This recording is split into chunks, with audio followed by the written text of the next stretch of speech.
I'll wait till later on a few things I actually want to share. I've been wanting to share for about a year now, but I'm afraid to talk. So you called out my name today, so I'm talking. Yeah, right. That's all it takes. Yeah, I mean, a lot of you guys, like I called you before, a lot of you guys are like Beatles to me. I mean, I watched Captain Eddie Frank. I mean, he goes back pretty far.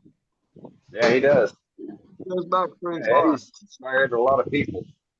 Yeah, Hey, yeah. I had hair at one time. That's how far back it Oh, was.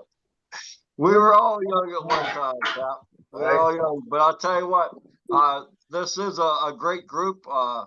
I'm just happy to have found it, and I'll try to do anything I can.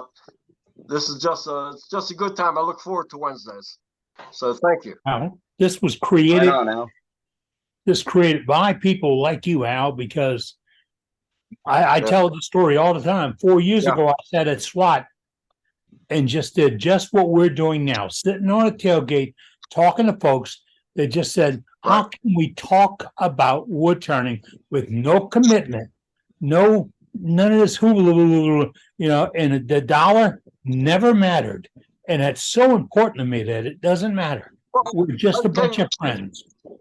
We're all old enough. I mean, nothing is free. Somebody here is spending some money, and I would like to help to that. I'm really, like I said, this is a great thing to have happen. Well, our benefactor is Trey Lynette out of Ocean Springs, Mississippi. And if when all the way to the bottom line, that's who pays our bill every single year for Zoom. And that is a bulk of our cost. And that is so we could go up to 300 members. We'd handled it before that with other donations. And Trey came to me and said, you know what? I got this for about 5 or 6 clubs. You guys can use it too. And that's where we picked up with Trey handling it. And everybody else has jumped on board to help us for the same reason that you're here, Al, because they just want to sit around with no politics, no hierarchy. I mean, we date a lot of people, but I ain't marrying any one of you guys. I'll tell you what, this is a lot of fun. This is a lot of fun. It is. I look forward to it. I mean, a lot of us do. I do too. Yep. And it's that's why I started an hour early. Yeah. It's funny. Tonight, as we're getting together, I'm looking at the list. I got to say, Safety Sue won't be with us. She's at a birthday celebration. Doug Groh won't be with us. He's adopted somebody who had a stroke, and he's taking care of them. So Doug's time is not only being retired military who protected our freedom, and a school teacher who's preserving our future, but now he's helping those in need go a little bit one more step with this taking care of someone who needs care. So we won't see Doug tonight. And Billy Bird's traveling the world. I think he went to Alaska. Hey, he's in Alaska, and he's traveling to the Panama Canal, and he's coming to New Orleans next week, or whatever. So and I'll keep looking at this. These are my friends that won't be with us tonight. It's like I'm going out on tailgate. Yeah, he said 23 days. I think he said that his cruise is going to be for. Yeah. Oh, he's posted on Facebook all the photographs of the ports and the Space Needle and I saw that. Yeah, he's a character. He really is. He's honestly a very good person. I'm proud to have him in the pack and a good kidder. Did you see the letter that Doug Rowe shared today on Facebook? What a student handed him as she was leaving the classroom? No, not. My God. He's a pretty good teacher. Yeah, go ahead and read it on Facebook. And the surprising thing was it was in cursive. What's that? The note was in cursive. Yeah, you want to screw up a kid? Show him a note in cursive. Yeah. That's right. And put a hands I'll tell club you. on it, you know? Yeah. Well, I'll tell you, it was now what he had mentioned. What was it, last week or 2 weeks ago, where he took a couple people from the classroom and brought them forward, and he told everybody to draw a small picture of a house. Do you remember he was talking about that? Yeah. Kind of. Yeah, and trying to show the difference between communism and capitalism, and Yeah. Last week. He's touching a lot of young minds. If you remember that and you read what this girl has to say, and you'll put a lot together. He's a pretty good teacher. But Yeah. he traveled the world. You know, when you talk about when you actually travel to third world countries and you Right. actually experience that, you come back with a deeper feeling in here than anybody else can have. It's Yeah, he not certainly did. what Doug has in him didn't come from a book, folks. It didn't Right. come from a book. He was there in the sand. He was Right. there experiencing it. And that's how I met him. I was doing the online stuff, and Doug was contacting me about the best lathe he could buy. He ended up buying a Powermatic, but what the heck? And we had to be good friends over it, and it stayed. And when it came down to developing this format, I came back and talked to a really good friend, and there was this, what can you do? So I had 10 friends, many of them still on the program with us in the meetings with us tonight. I wrote 10 of them and said, what do you think we can do? And all 10 sent back, and the answer was pretty much the same. If it could work out, this is what we can do. And all of them worried about the politics. And I said, we're throwing that off the table. It's gone. There is no hierarchy. We don't worship anybody. And nothing's reserved. And we enjoy ourselves because nothing's reserved. We have fun. I've been chastised for making fun of some really good turners out there.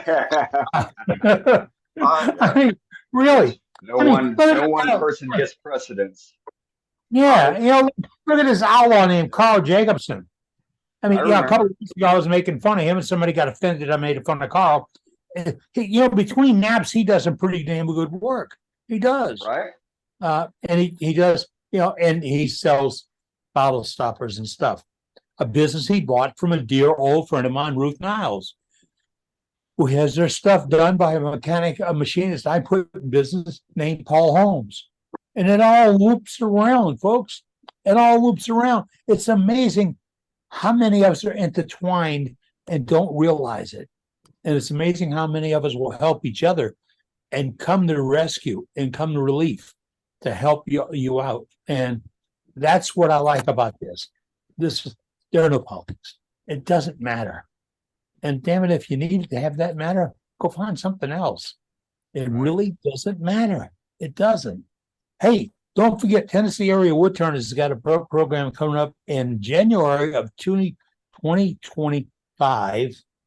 I got the wrong year down here. And I'm looking for an author. 2024. What? 2024. 2024. I got the wrong date twice. All right, it's in 24. It's all right, in like right after Christmas. Okay, January 25th, 24th and 25th of January. Yeah. Or the And 25th and 26th, something like that. It's Friday, Saturday. Yeah, and it's a great get together. It's a family reunion with family you really do like. It's just in another part of the world up in Tennessee, and it is really a nice get together. And he attract a lot of really good name folks, and all these folks get together and talk about wood turning.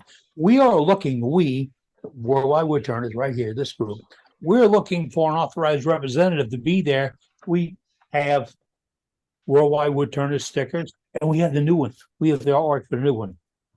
We came in from the world's finest webmaster this week. And we're going to have those new stickers made to be passed out. We're building our ranks. We'll look for somebody to go to Tennessee Area Woodturners representatives, but not just that one symposium. We're looking for representation at all symposiums and all meetings. So if you're going to go to a meeting or a function or whatever, and you would like to have some stickers for Worldwide Woodturners, contact me. Let me know what your needs are. We will find somebody to get them to you, some way to get them to you so you can put our stickers. Now, last time, Dane and I didn't coordinate this. It was a team lack of effort, but we didn't coordinate this. But our goal is to put one of our stickers on every demonstration lake, at every demonstration, at every symposium, demonstration, and meeting place Right. in the entire world. That's the goal. Yeah, we Right. didn't get together and work that out. But that's, and can you help us do that? Can you help us with our graffiti? We want them on the side of all of them. Yeah, that's it. So if you can Way do ahead, that, way ahead. of you. well, you got me? All right. No, I got one on my lathe and I got one on my club's lathe. So All right, buddy. That's good. See that, Matt? That's a start. The graffiti Start. master, Matt. But it's funny. You talked about Carl. Watch Carl's videos. You can see a WWW sticker in the background. There it is. Right. I know, right? I was Yeah. watching one of his videos just the other day, and there it was. I could see it behind him. Yep. Yeah. Yeah. I'm He's still just waiting for a smooth, guy. man. Hopefully that guy pops in tonight so I can pop him right back out. You gotta have fun. Things, Yes, we do. we talked Yes, last we week do. about people. Somebody mentioned last week they glued something to their chuck, and in the background, we heard it from over in the corner. Billy Burt says, "Yeah, I did that too once before." Where Billy couldn't get something off his lathe, he poured all that epoxy in trying to fill a crack, Yeah. and he sealed everything to his chuck, to his headstock, to his everything. Everything was in a mass of epoxy. He said he now knew how not to get it in there. So, but Right. it's nothing sacred. I mean, we got to have a little fun. We got to talk about things, and we all learn. Hopefully, we all learn from these errors and ways, and we all learn that if we can pay attention to what that dummy did, so we don't become the Yeah. other dummy. That's how you Right. got to look at it. Don't touch that stove. It's hot. Let me see. Wait, I just told you the stove's hot. How many times you got to touch it? Yeah. How hot was it? Yeah. No, I'm a bona fide hot horseshoe toucher. I only got to touch it one time. I'm all right. I'm done. Hey, I got some calls this week about things we started talking about last week. Ruby showed us a little model that was holding up ink pen. It had adjustable arms, and it would hold the pen up, a model, like a little display that would hold the pen up. And I got a call from Stan the other day, and he said he was in Hobby Lobby shopping around, and he said, you got to tell people to go to the lapidary section. I know they had one, and look in there because they got some cool looking rocks and stones. And if you're doing a craft sale or an art display or whatever, and you want to get people to stop and look at the items you have, he discovered that if he put sparkly things amongst his wood turnings, that the sparklies catch their attention. So he was looking at little pieces of stones, polished stones, and he just dots them out and puts them around his pieces. And all his little jars and all, his little bowls and boxes, he'd put a couple of stones in to make them sparkle a little. And he said, I'm hearing people say, you do all this little artwork? And he says, no, this just helps my sales. If I get them to stop and get them to buy. That sounded like my daddy. That was exactly, that would have came out of my daddy's mouth right then and there. It Be was like, that- shoot, if you want to buy that pen, I'll sell you that geode too. Well, I know that you can get like a bushel of tumbled rocks very inexpensively. So I mean, there's I have attended a rock and mineral club that's fairly near to me, and they have a show every year, and these rock dealers come in, and it's like, all kinds of neat stuff. So yep, I agree. That sounds like a great plan to put it out on the table. Yeah. My dad was an awesome salesman. He was a milkman, door-to-door milkman, but he could sell anything, anytime. He came up in a depression and he raised himself. And he knew what it would be. If you want somebody's money, first thing you had to do is stop them.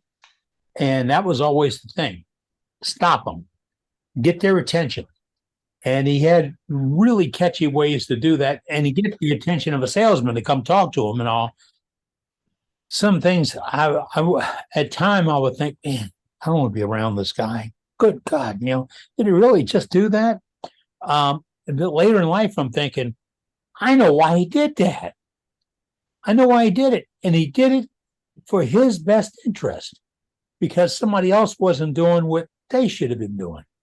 And when you turn the table, isn't it funny how when you turn the table on, it works? I mean, hey, briefly, we went to a car dealership. He had never owned a new car. And this is 1966. And we went to a car dealership and he had the money to buy the car in his pocket. There was no dealing, no finance, nothing. Had the money for the car in the pocket. And we went in and was looking at the car, and he was standing there in his wife beater t-shirt, a pair of loose fitting work pants and slippers, looking at the car, and the salesmen were all watching the World's Fair, the World Series on a game across the room. All of them were watching the game on TV across the room. Nobody came over to watch. Nobody came to see what this guy in his ragged out looking outfit with his boy in tow looked at. And my dad stood there a few minutes and he says, I want this one. And I was looking at the sticker and all, and he says, well, let me get some help. He walked over to the counter of the reception. He told the lady, I want to see the guy who signs the checks. And she said, what, sir? And he says, I want to see the man who signs the checks. Gerard, whatever his name is. Yeah. And she says, really? And he says, yeah, I want to see him. I want to buy something. I want to see Mr. Gerard right now. Can I see him? And she went off and she came back, and this guy came out and he was carrying his jacket over his arm. And he said, what can I help you out with? And he says, I want to buy that car. And those guys are a little bit busy. What can I do? What can you do for me? And the guy looked at the guys in the corner and he looked at my dad and he says, I'm going to make you a deal you won't believe. Yeah. And we got that car for the cost it came to that dealership. And I said, no salesman received a commission. All they received was an ass to him. That's it. He commanded the decision by deciding right then and there. Yes. I am the forepoint of this. I'm not the damn game on the TV. I'm not girls walking on to the buses. I am right here, right now, and I am I'm be dealt with. And he did that 10 times that I was with him in my life, to where it was time to come forward. So if y'all wonder where the hell I got this at, that's where I got it at. That buying that Chevrolet in 1966 caused all this. Because a couple of years later, we went back to buy me a car, and we walked in the showroom together, and there was 4 guys come over and see us. Right. We were known. But we got a good deal on that truck too. Yeah, I got a similar story along those lines. Yeah. But he knew what it would take. And I tell you what, it's worked, and it's don't be obnoxious, just be forward. Yeah. Jim says his computer has no camera. That's Jim T from Michigan. Hi, Jim. Good to see you with us this evening. As long as he can see us, that's all. See us and hear us. That's the main thing. So that's all that matters. He can talk. We don't need to see him. There's no requirement. No penalty either. Probably got man glitter all over him anyhow. Hey, we're still collecting Freedom Pens for a couple of different causes right now. One is Private Pepper with Family Day at the Marine Corps is looking to collect pens to be given away to family members or troops who families don't come up to Family Day. And that information is on our website, the world's finest wood turning website, worldwidewoodturners.org. And also Doug Rowe, yes, the invincible Doug Rowe, is collecting for one of his groups. It's active troops heading out, serve our country, and protect our ways. So, and that information is also available on our website. So we send pens. These are pens you turn, and here are the restrictions. There aren't any. Here are the rules. There aren't any. Limits? Guidelines? Here's the deal. You turn a pen, and I'm getting loose about this. You turn a pen and send that pen to these folks, and they put it in the hands of real, live U.S. troops. If in a country you're in, you can send it to your organization in your country, and they go into the hands of the people to protect your freedom. And that really, really does. So, Speaking of something like that, Eddie, we're going to be having Ukrainian pilots coming here to Tucson to learn how to fly the F-16.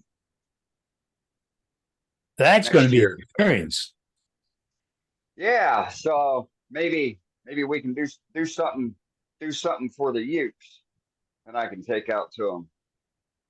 Be nice. What base will they be? It's out here at DM. DM? The pilots. Yeah, they're going to go into San Antonio and they're going to learn get a better command on the English language. Then they're going to come out here and be taught how to fly the 16s, not only the pilots but also the maintainers. So it won't be a real quick tour of duty for them. They'll probably be here 6 months at least, learning the ropes on that before they get turned loose on some proper air power to take care of business back in their home country. But I would be down to doing something like that for them. Yeah, DM's a great base, as long as they fix the weather. When I was that dry. No, it's a dry heat. Well, except for today, we were at 70% humidity today, Eddie. Wow. Wasn't nothing dry about that. Well, I came out to do some kind of EOD rally out there one time, and I thought I'd wither away. Yes, I mean I was coming from Eglin Air Force Base in Florida at the time, and that was like Mildew City, and then go out to Davis Monthan. It was very, very unique the way they bounced us around. Well, man, if it wasn't variety, what was it? Okay.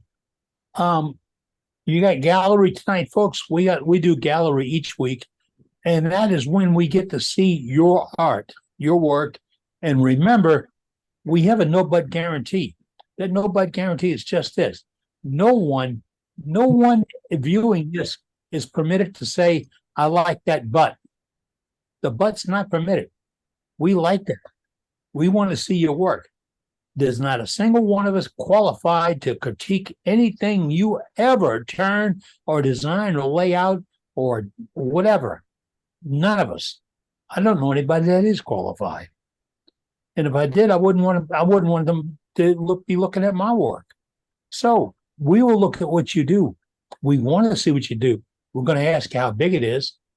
And these nitpickers that want to know what kind of finish you have on them, because and that could start that could almost start a war when you start talking about finishes.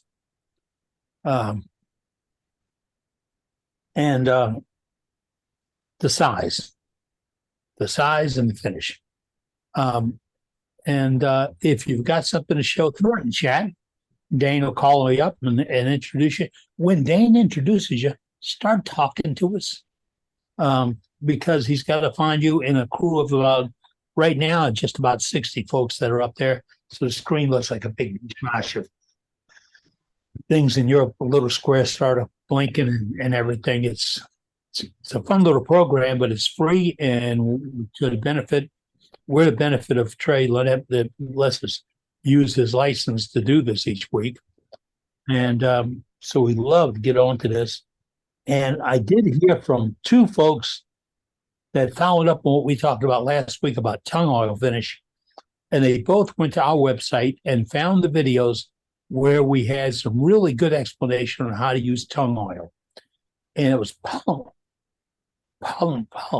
polymerized tongue oil was the preferred product, wasn't it? Right, Dane? Yeah. Yeah. That's right. Hey Dane, hey Eddie, hey everyone. Okay. Okay. In fact, that's the animal. I mean, that's the member that popped in and told us about that last week. Kay told us you don't want to fool with the real tongue oil because you don't have enough time in your life. You have to fool around with it, fool around with the polymerized tongue oil because it will cure up.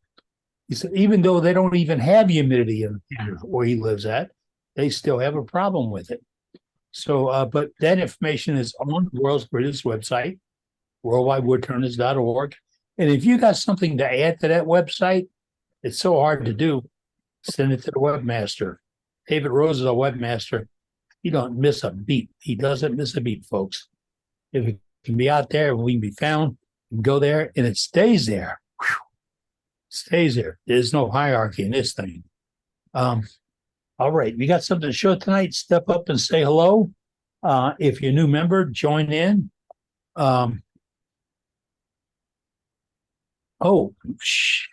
Shands says they have two clubs in Polk County that make intends for mission number 9, Flight of Honor.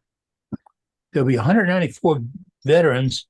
90% will be Vietnam veterans this time with their chaperones. They'll leave from Lakeland, Florida for a full day experience. That is the Flight of Honor. I got booked on one of those last year, but I couldn't travel. But I tell you what, it fills you right up here. Just to know that you could be with these people, just not to go, just to be part of that and be with these people.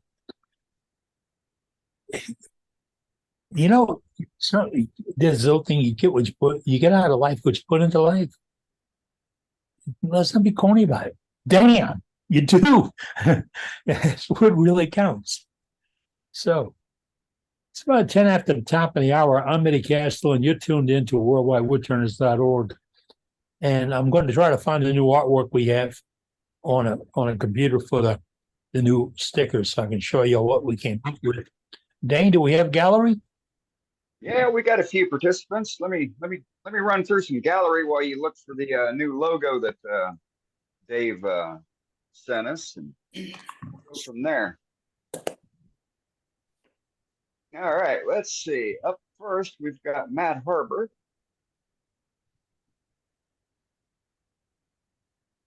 All right. Thought I made you a co-host. Where you at? I'm here. I got you. We're going to All save right. that piece of film right there. All right, let's start. I got a stack of stuff. So this is a little box elder natural edge piece. So, and this is another one. I think this is the one I did in the demo. Love that Yep. shape.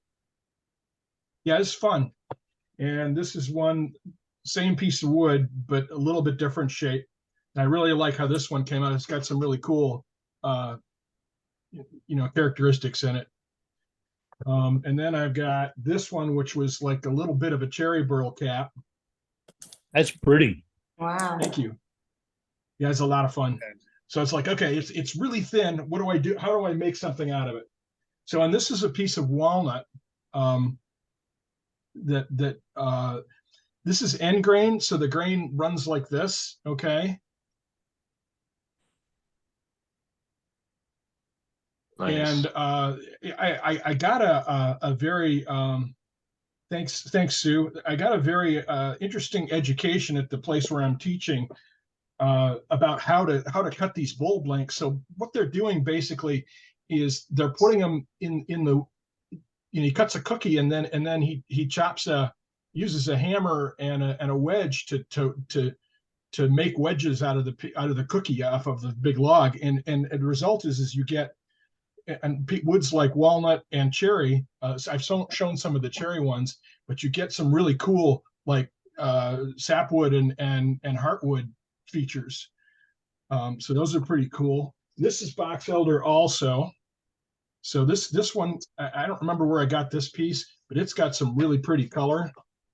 Oh, wow. Nice. So it goes all the way through Nice. it. And, yep, turned out real nice, so to speak. And this is a little goblet that I finished this week too. It's got a little bit of a natural edge in it. Very nice. Thank you. And this is, I'm not sure what this is. So got some interesting. Bogwood. Looks like wood. Yeah, it might be cherry.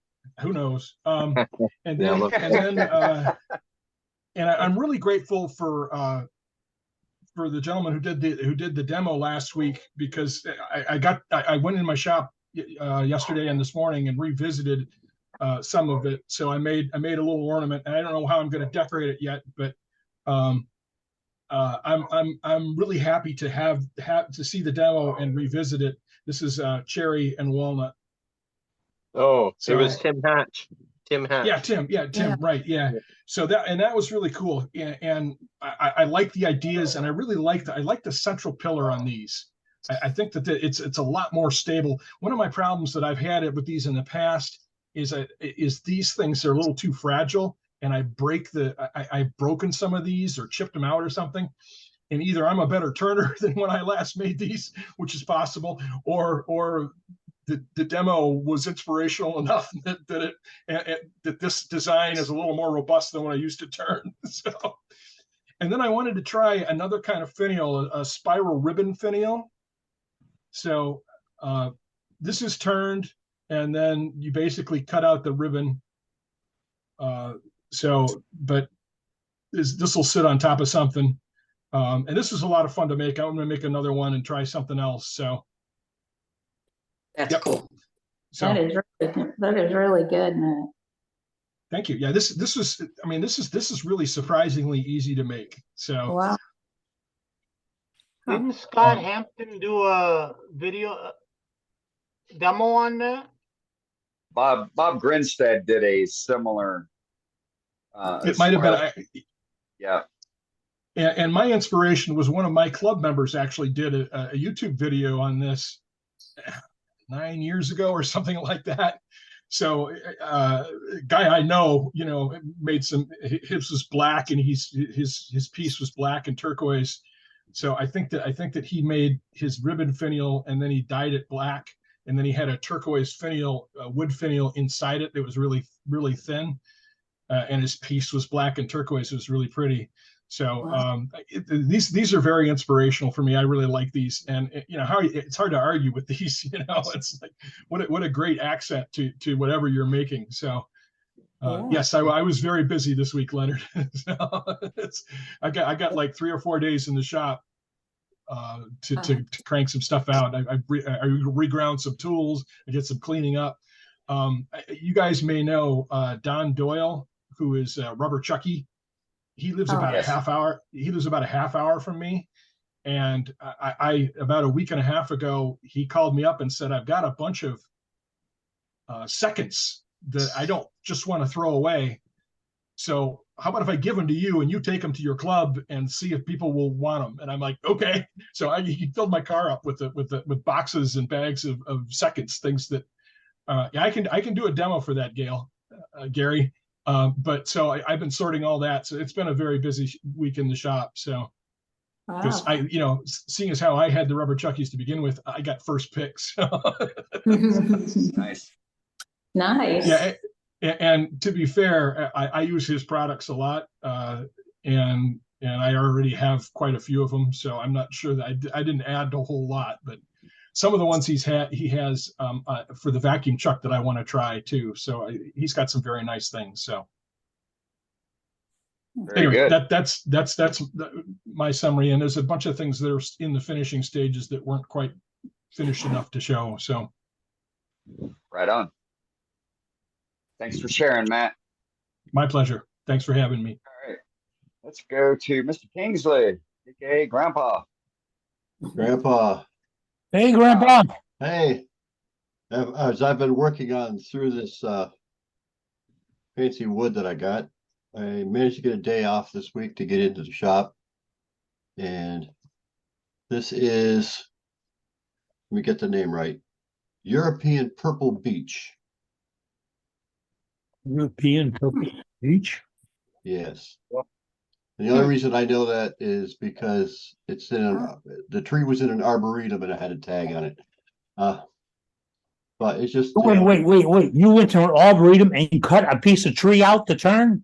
well, no, the thing is, the campus I used to work on before I retired was an arboretum. It had, the whole campus was full of trees that were all labeled, and it was an official arboretum. And this tree got to be dangerous because of wind. And they were afraid that a limb would land on a student or something, so they cut it down. Because And I was ready to promote you to sainthood. I mean, well, I was out there last fall and I got a couple 100 pounds of it. So, Oh, wow. Nice. but yeah, and it's labeled with a college and a name. And this one and the other piece I did are headed off to homecoming to be auctioned off for a fundraiser. And what I Cool. did is the top was a little plain, so I put the college seal in the inside of Awesome. yeah. And Nice so job. they'll be in the mail tomorrow on their way to Massachusetts for homecoming. Very nice. It's about what, 6, maybe 7 inches across and maybe 4 inches high, 5 inches high. Nice little, ready for M&Ms. Yeah. But that's With about caramel it. inside. Yes. And Peanut butter. it's just still, I used Axe paste on it and the polished wax, the polishing and restoring wax.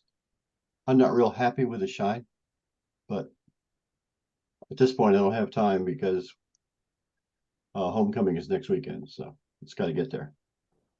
Hmm. But Gotta shine. yeah, but not with, I'm hoping that there's an appropriate donor who will be interested in paying some good money for it. Oh, I'm sure there will be. They're gonna be auctioned off. So we'll see. Nice. But that's it for me for this week. All right, let's go to Patrick. You're up next, but you need to turn your camera on.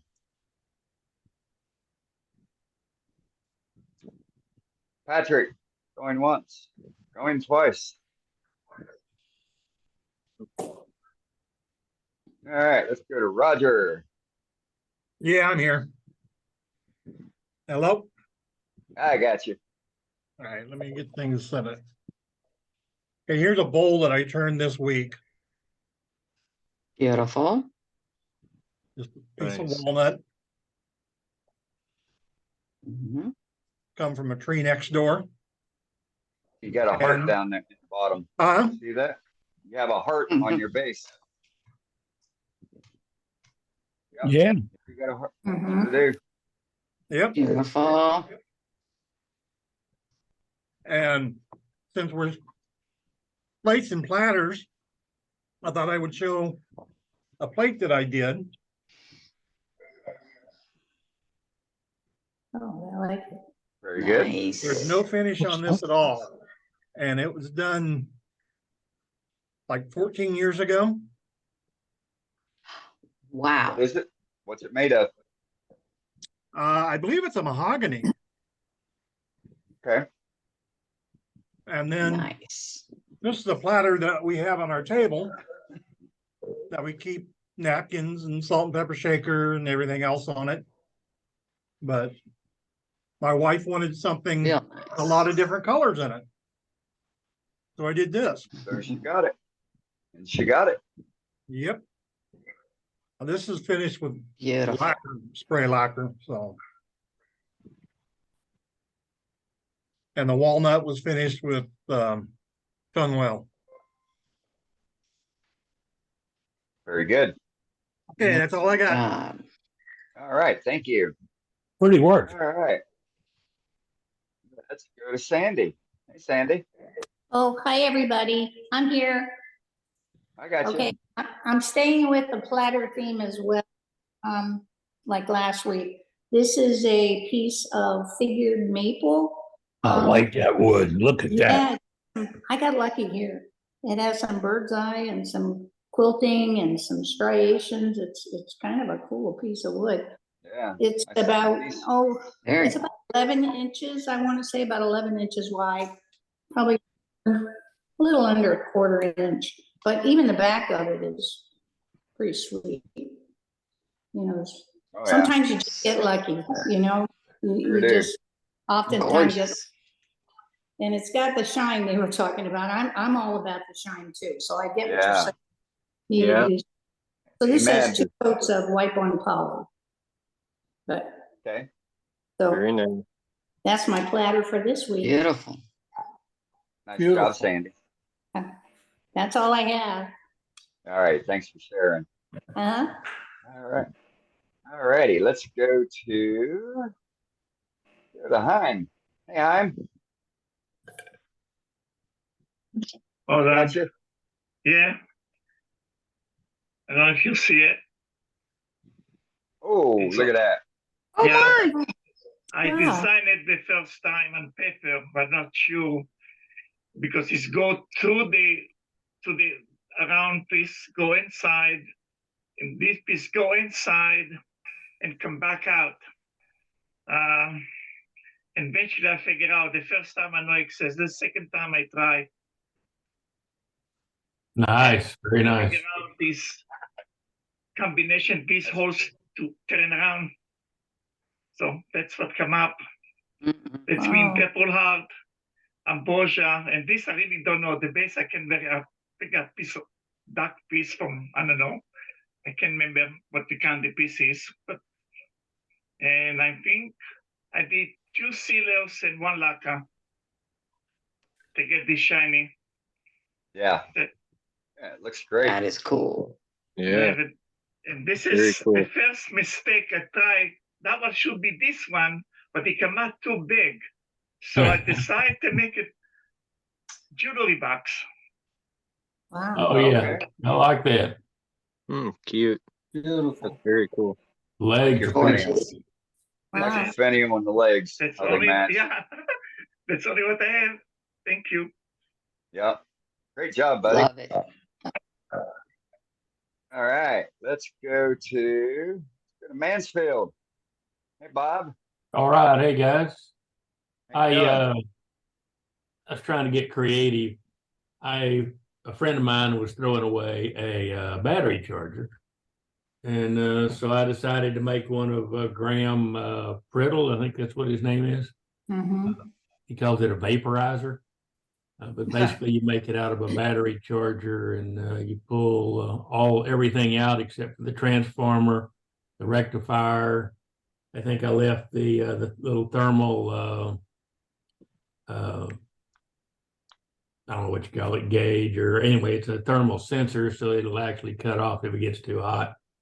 Thermal One couple. switch, so I can go high and low.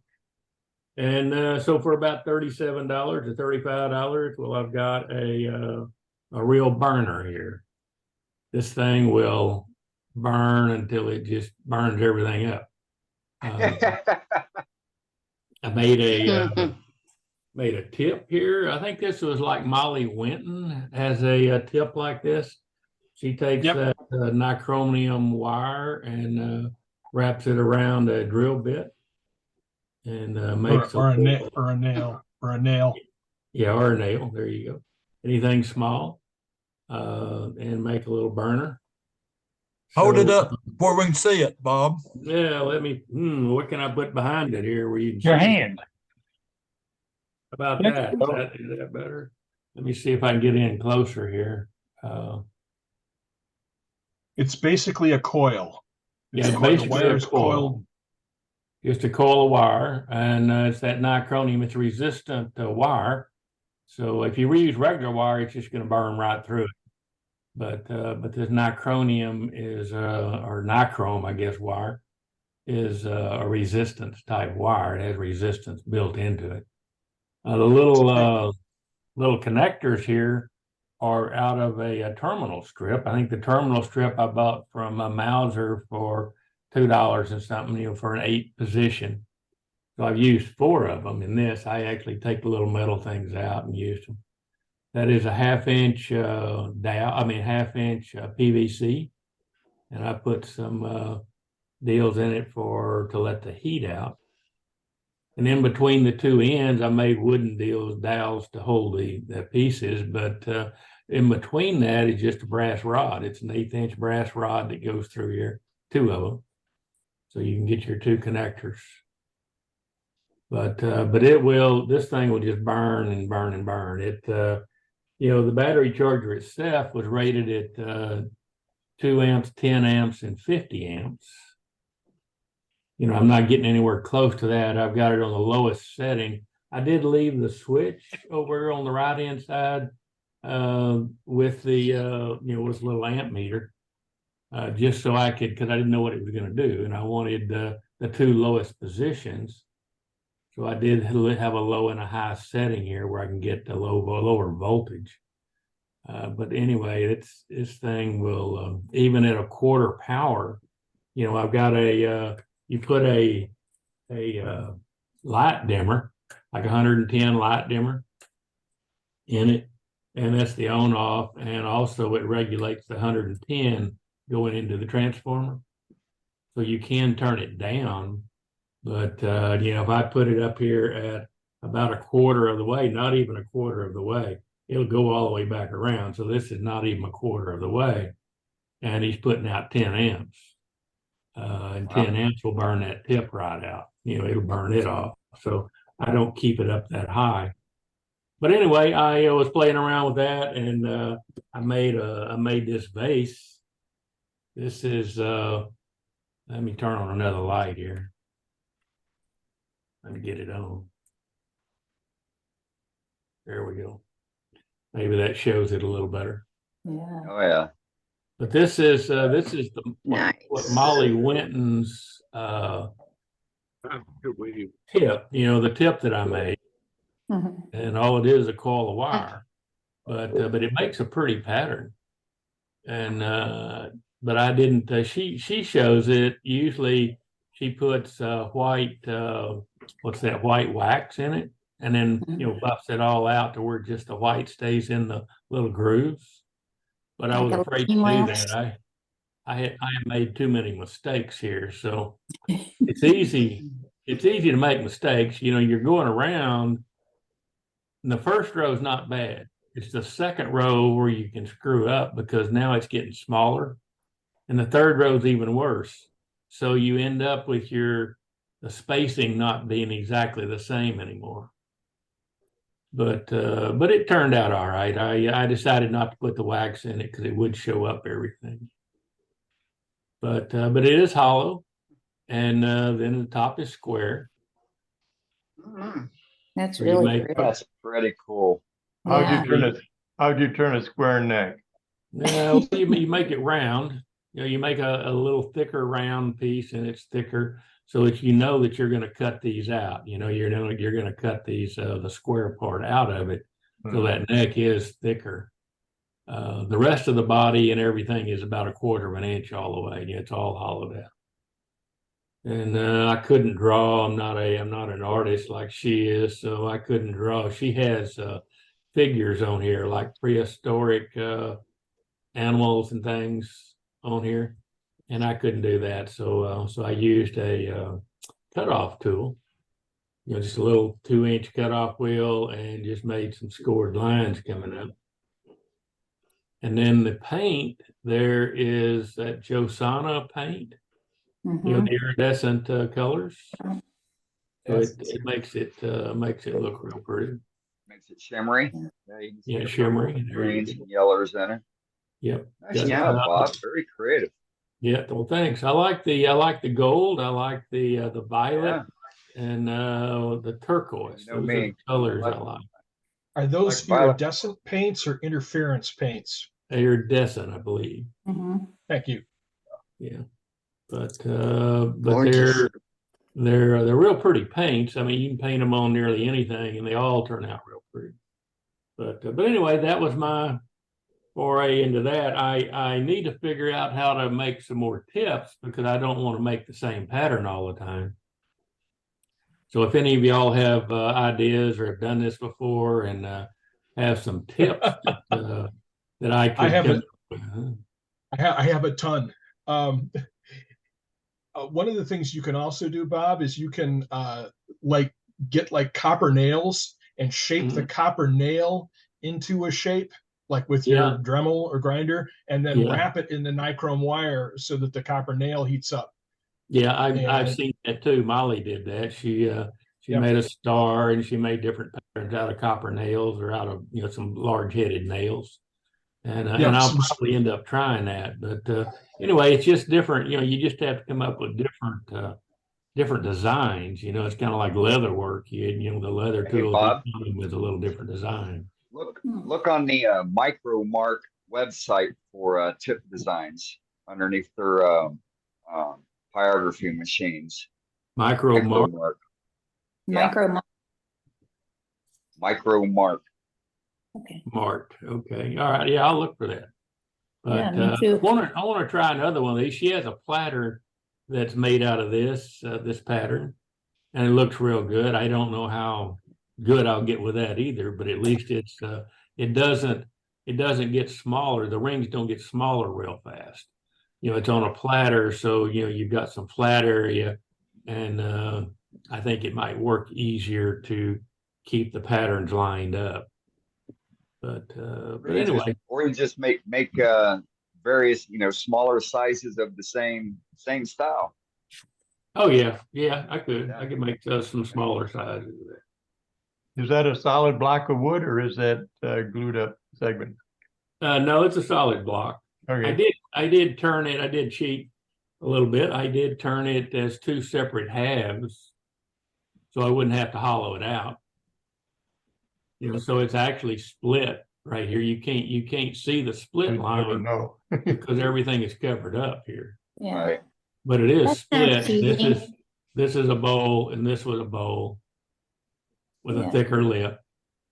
And then all you do is to grind the lip down to where it's where it's flat down through here. You draw a line down so you don't lose your reference points on these corners, and then grind it flat from line to line through here. You got to round it Oh, off. what would be really cool to do on that, Bob? Do a What? parallelogram. Yeah, that would look good. Sure would. That'd really make a person think. Yeah. So there's a question. They want to know how you finished the inside. Did you just stain the inside, right? Yeah, it was a dye.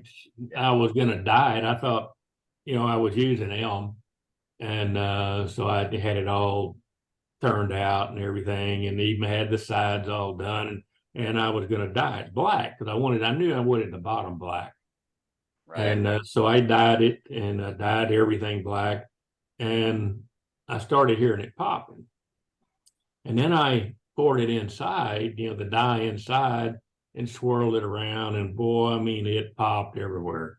And I thought it was going to come off. I mean, I thought, man, this thing is going someplace. But it didn't. It stayed on here. And what happened, I can't see it now, but there is a spot here where it's actually cracked. It actually cracked down the side of it. That's what all the popping was. Hmm. But it turned out fine. Yeah, it I sure got a did. lot of experience. I got a lot of experience with hiding cracks with wood burning. Yeah, Me too. you can definitely hide them. I'm telling you. And tear out. Yeah. But the dye made the thing crack? Yeah, I didn't think I used that much. I don't know how much was in there. And, it was maybe an ounce of liquid, maybe 2 ounces of liquid that I poured inside and swoshed around. But it was probably because elm is kind of porous anyway. And it was super dry. All this has been really dry wood. And it probably just soaked it all up so fast that it started cracking on me. Water-based?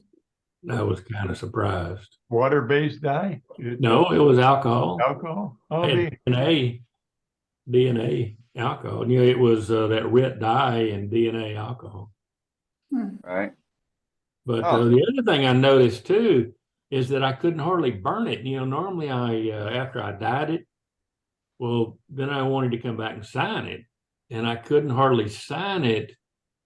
I mean, I had to get it really hot just to get that scratch mark that I've got in it. It didn't wow. didn't really take the burn real well. I don't know why. It just retarded the burn. But anyway, that was my my trial here. But I do enjoy it. I thought it turned out pretty. So It did. And thank you, Dane. Thank you, Dane, for making me go first. I would want to follow this. Oh yeah, you're welcome. You're welcome, Dave. But that's You did a good job. Thank you. That's great inspiration there.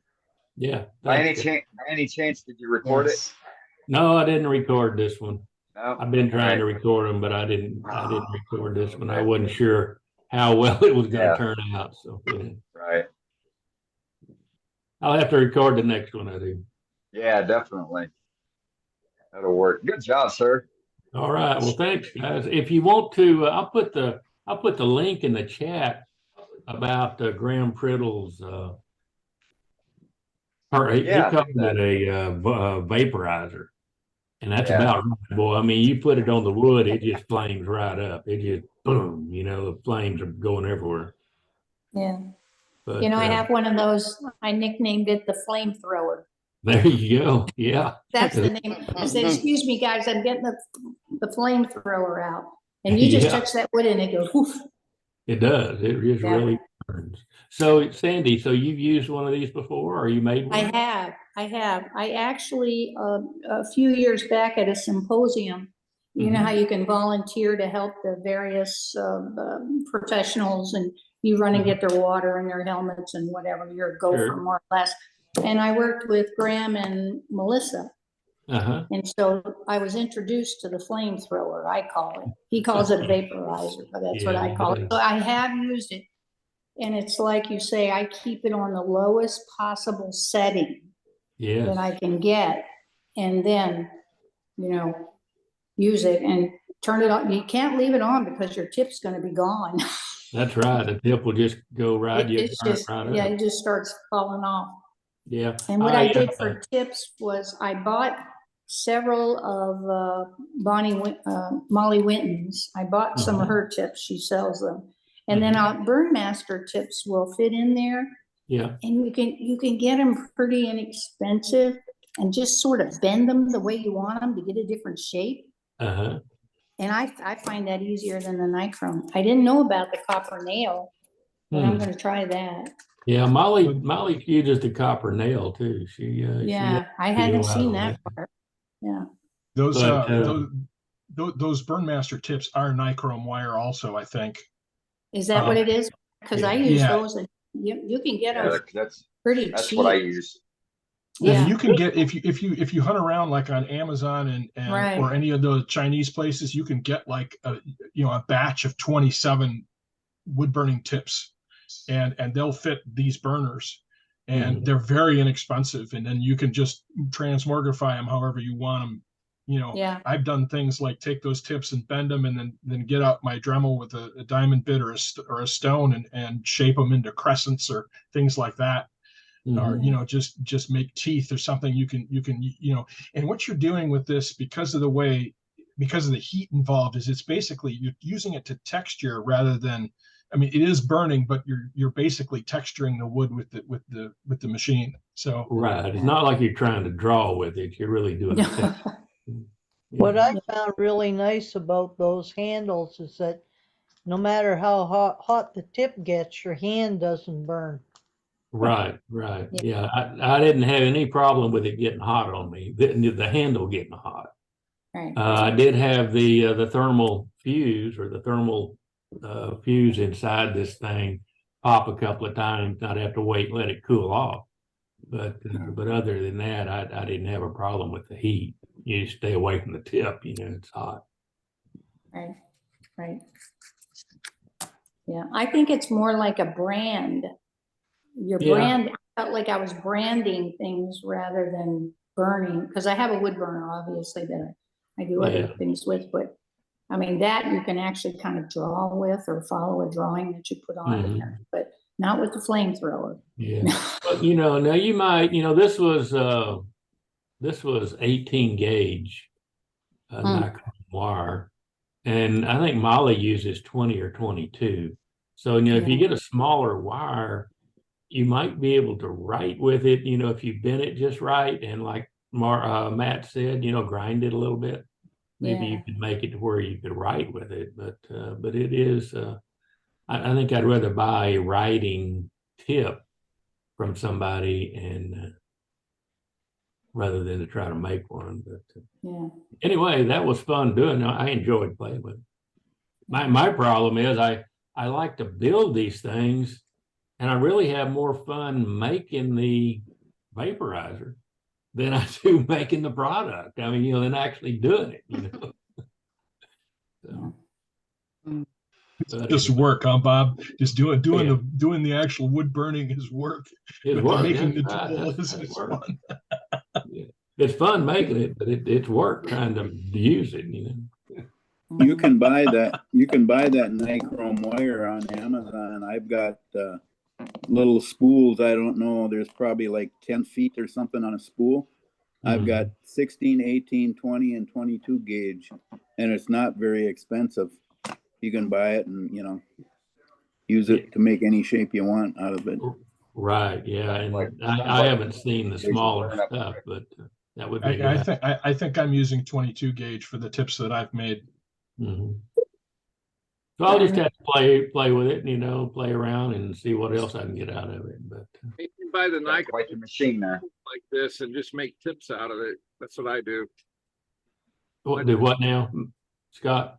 I just buy the nichrome wire and tips like this, and I can probably get like almost 50 or so tips out of this. So right, that's what I did. I bought 10 foot of it for $10 or something. I don't know. It wasn't very, very expensive, and you'd only use maybe 3 inches to do this. You don't use very much to make a tip. get different thicknesses depending on what kind of tip you want to make and stuff. So I've even made skew chisels. I got sort of like I would heat it up and then take a little hammer and flatten it out, and then just chisel burners out of them. So yeah, you make all kinds of stuff out of it. Yeah, but it's fun. It's different, something else to do. All right, good stuff. Bob. Thanks. All right, let's go to, let's see, James. There he is. James, we got you. How are y'all doing? I've got 2 items tonight. Just a little red oak plate that I made out of at our workshop this week. It's very dry, very hard. It's got tried and true oil on it and Captain Kirk's polish. And then the other item I've got is a box, natural edge box, a piece of walnut. Got the inside. And this is all the natural edge on top of it. Yeah, I like that. That's I pretty. like that. That's cool. Yeah. Found a It's a piece of great wood at idea. Rockler. Great idea. Yeah, there's something different. And that's all I've got. All right, thanks, John. James. Sure. All right, let's go to John. Let's see. There he is. John. We got you now. You're muted though. Tap your space bar.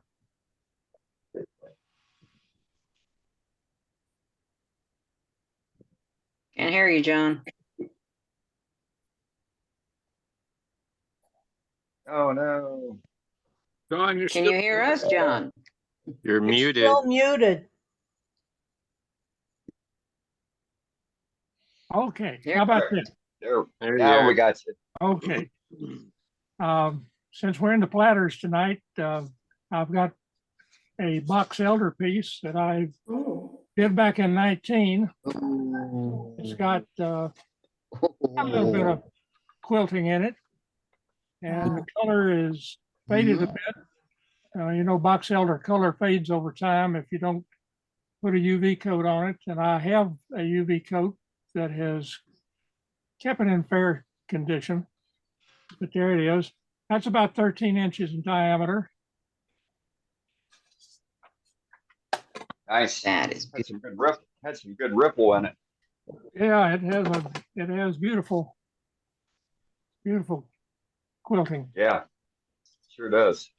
And then I've got a hackberry goblet that I turned a while back. It doesn't have any finish on it. And as you know, hackberry's got a very pronounced bark on it, and this comes out. Got pretty good color. Sure did. There it is. That's about it. Nice. All right. Thanks for sharing. Love it. Well, how's everybody doing tonight? Well, we're doing Good. I got a couple of pieces. you I doing? laminated some ash and some walnut. And I did a piece like this. Pretty. And, That's cool. Oh my goodness. Like a flying saucer there. and I did another one like this. Mind-boggling. But, trying something different. Looks good. Makes me dizzy. It This keeps one I looking didn't, around this and one I makes didn't line up everybody. a top piece of wood right, so I didn't have a top piece on it, but I still like it. And they're about 10 inches in diameter, and I've got Minwax antique oil finish on them. Good. Nice. And that's it for me. All right. Well, let's go to Wisconsin, to Scott here, and kind of got a mini announcement, proclamation or something to that effect that we've got to make. Scott, I give you the floor. Hey, everyone. This is the t-shirt sales pitch. So there's going to be t-shirts available. Don't see. There he is. Cool. So this is the logo on the front. I don't know if you'll be able to see the one on the back, but there's also one on the back. So how this is going to work is I will get a hold of Dave and get something up on the website. The shirts will be $25. You buy the shirt, you ship me the shirt. When you ship me the shirt, you'll ship me a return envelope with the correct postage to ship it back to you. And there'll be a $25 printing fee. And this will be done through PayPal. I'll set up a PayPal account with Dave so we can do this through PayPal. And you're going to do friends and family through PayPal, so there's no basically paper trail, so it doesn't show that I'm making income off of this, because I'm not. I'm paying somebody else to do our shirts for us. And the shirts have to be at least 50% polyester. That'll also be on the website as part of the shirt package. And let's see, is there anything else I missed? Oh, and then I'll include washing instructions so that the shirts, so you know how to wash the shirts to make them last longer. So there are going to be shirts available. You buy the size that fits you, you ship it to me, I'll ship it back to you after it's printed, and for a $25 fee. So if anybody's got questions, ask now. I got a question. Go The for it. printing will only be in White or black. white or black. Yep. Okay. Just one frame of reference though, when you get on darker colored shirts, the black doesn't show up as well. The white does show up is a little more standout Right. if you want white. Yeah, that's why I was asking, to decide what color t-shirt you want to put on it. Are they all white? Yep. Okay. White So- seems to so work like- the best, but So like we my will shirt do, is we will do black. my shirt's charcoal gray and the white shows up beautifully on it. Mhm. And so What if I to got a neon reiterate, pink? and so to reiterate, the individual will purchase the shirt. You will provide a postage paid return envelope. You will mail the shirt and the postage paid envelope to Scott. The monies will be paid through PayPal, friends and family, and or Zelle, which I'm going to talk to Scott about that later on setting up. And the $25 that you pay is for the contractor, the screen printing service that's going to be putting the logo on that t-shirt for you. And when that's done, Scott will shove that shirt back in the envelope that you provided and mail it back to you. And a question. Seamless transaction. And so, it's up to you to buy the proper t-shirt to fit you and of, at least 50% poly and go from there. Put your address in the chat. It'll all go on the website with all the information on how to do it. I'll get it out to Dave sometime this week, so it's up for next meeting. So if there's questions, I can answer the questions at the next meeting. Dave, hey, Scott, does it have to be a t-shirt material or can it be any material? A polo shirt would work as long as it's 50% 50% polyester or more. Okay. The more polyester it has, the longer it'll wear. The better it soaks into the material. High cotton shirts, the printing doesn't soak in as well or doesn't adhere as well. Mhm. So the higher the polyester content, the better it is. Scott, can sweatshirts be done? Not at this time. We're doing a test run on sweatshirts right now, and if they hold up in the wash machine, I will maybe add that later down the road. Can you specify the logo be put on the left side instead of the right or not? Yeah, it is on the left side. It's on the left. It's on the left right now. That's where typically you put logos, but if you wanted it on the right, you would have to tell me that. Okay. And the other thing I'd like is when you mail a shirt, and I'll put this in the information too, when you mail the shirt, I'll have an email address. Please email me and make me aware that you mailed it so I'm watching for it. Things get lost in the mail lately. So I want to be able to know that it's coming. So it would behoove you to put tracking on the package that you send and put tracking on the return envelope for it coming back to the individual. So, yep. So I guess if we didn't want the patch on the back, we didn't have to have it, right? That's correct, but it's going to be the same fee. Yeah, it's okay.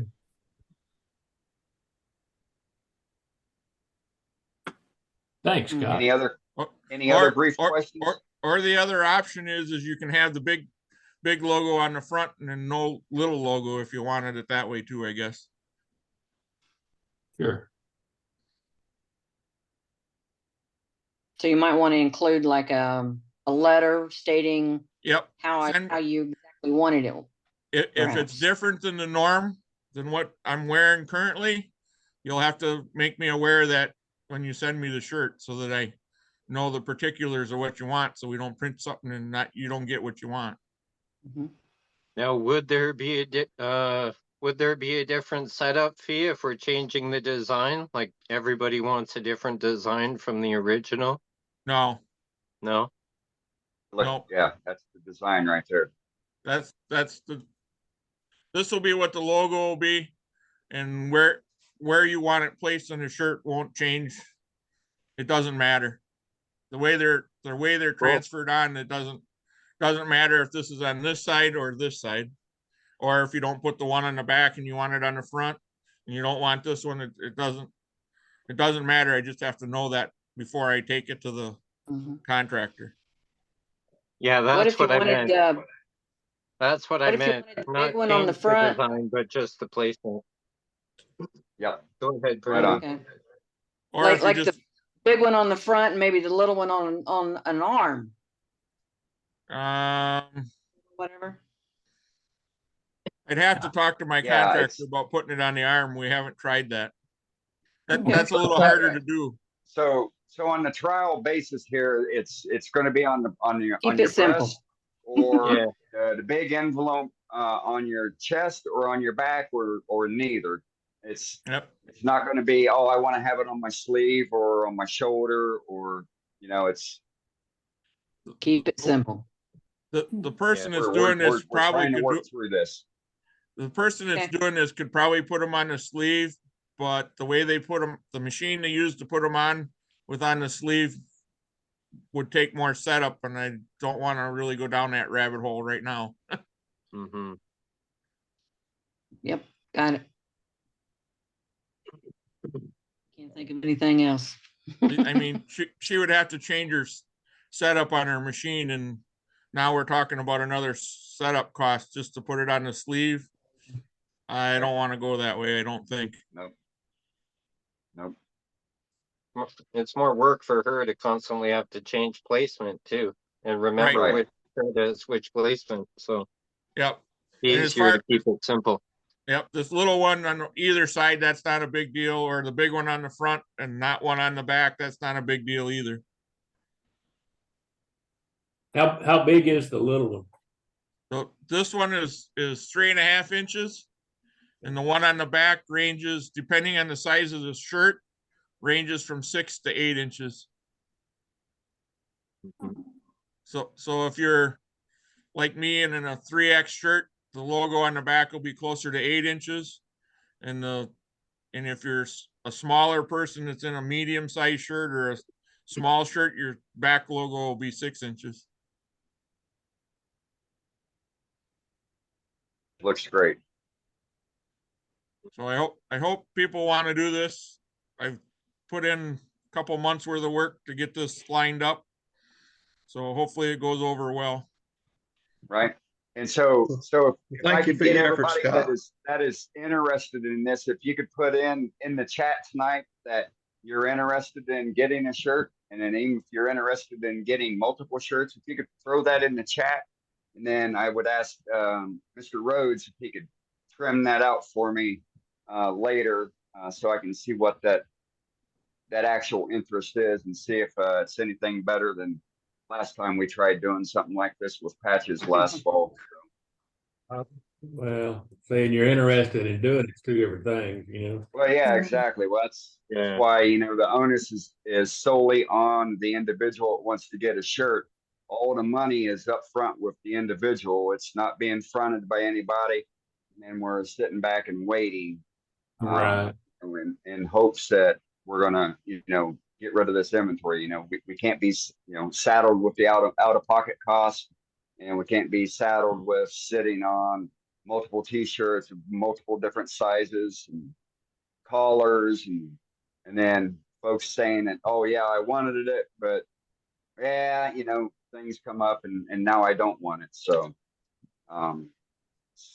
Scott and I worked through the intrinsities of this, and I think we both think that this is the seamless and the easiest way for it to be done.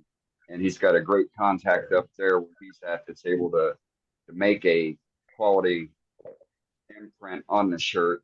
I've washed mine now probably 3 times, and it's looks just as new as when I first got it. There's no fraying or anything from the logos. So Would it be better to wash this shirt first? Yes, you can do that. It doesn't seem to really matter. The shirt Dane's got on now was washed first. The shirt I have on wasn't washed first. It doesn't, and this one's been washed about 10 times and it hasn't had an effect yet. So, I don't know. That's up to the individual. If you want to wash the sizing out of the shirt first, that'd be okay too. It doesn't really matter. Yeah. And what are the washing instructions? Wash it in the washing machine and then hang it to dry. Don't put it in the dryer. Right? Correct. You're gonna wash it inside out, and then you hang it to dry. Don't ever dry them in the dryer. If you dry them in the dryer, they're definitely gonna come off faster than if you hang dry it. And wash it in cold. And wash it in cold water. Yep. Mild detergent and cold water. Now, are you buying most of the ones that you got? Did you go to Amazon to get them? I mean, The shirts? Yes. The shirts that Dane and I and Kate have on came from Walmart. Well, oh, okay. They're actually less than $7 shirts. Oh, wow. They're like velour. They are like velour. They are so I mean, they're just one step shy of cashmere. Oh, wow. Yeah, they're very soft. Believe it or not, they're very soft. Oh, I've got great. tender skin. And what's your content of poly? Do you remember? I know it has to be more than 50. What did you guys get there? I think these are like 60. Oh, good. In the men's department, I'm assuming? That's where I got these. Yep. Yeah, I know. They make ours too frou-frou. They want a ruffle on ours or something silly. Right. Okay, Yeah. cool. They I'm seem going to to be holding Walmart. up. So. I'm going to the Walmart. Yeah. And somebody put in the chat, do I need several orders before printing? No. Yeah, there is no economies of scale on this. It's she'll do them Get as they in. come or as I get them to her. So she lives where my cabin is. So I probably won't drive one shirt at a time up to her, but I go up there often enough. You know, if it falls where I only have one shirt, I'll take one shirt. If I have, multiple shirts, then I'll make a separate run up to take them to her. It won't be a long turnaround.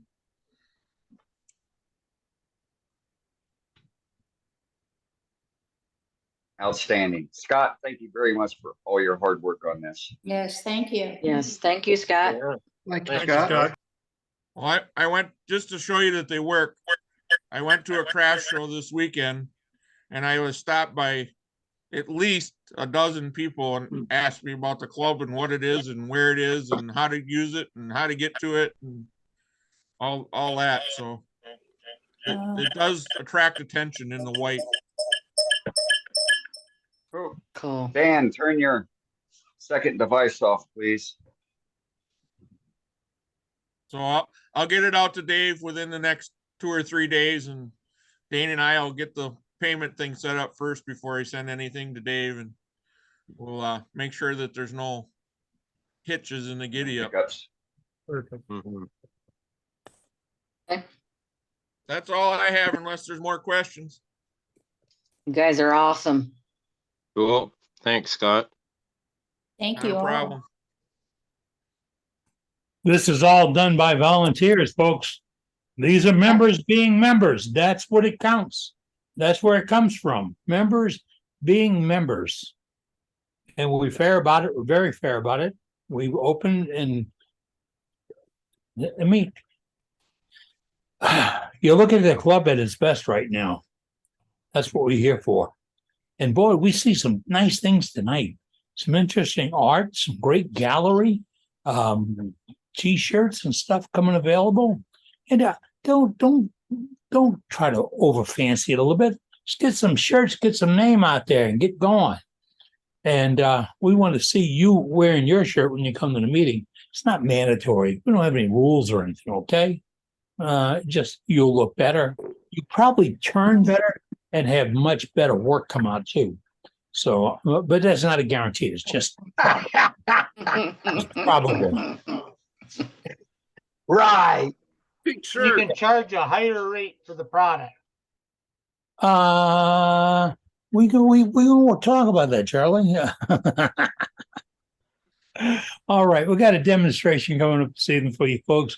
But tonight, worldwidewoodturners.org is a club put together for you, by you, with you, because of you. And it's got, we got about 87, 88 people in here right now.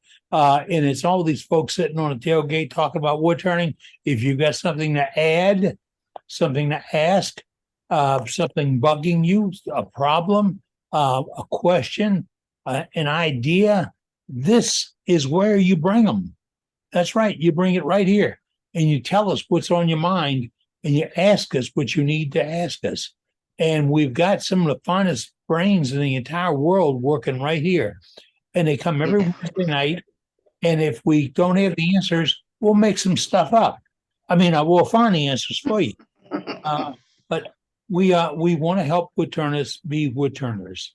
It has nothing to sell. As you saw just now, there's absolutely no money goes to the club for this t-shirt thing, just like the stickers.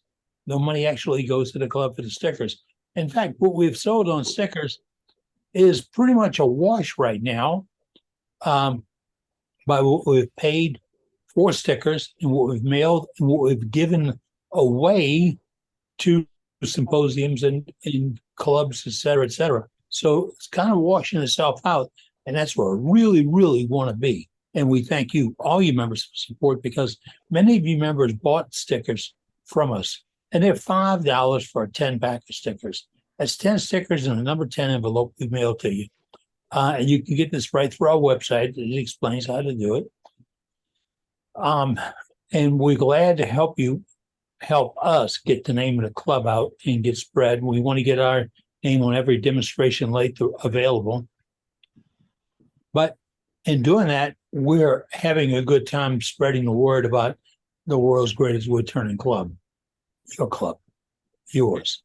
Hey, Eddie, just to clarify something, I'm not making any money on these either. It's all going to the vendor. That's what it takes. It takes a little dedication. I appreciate that, Scott. It takes a little dedication and it takes people getting involved.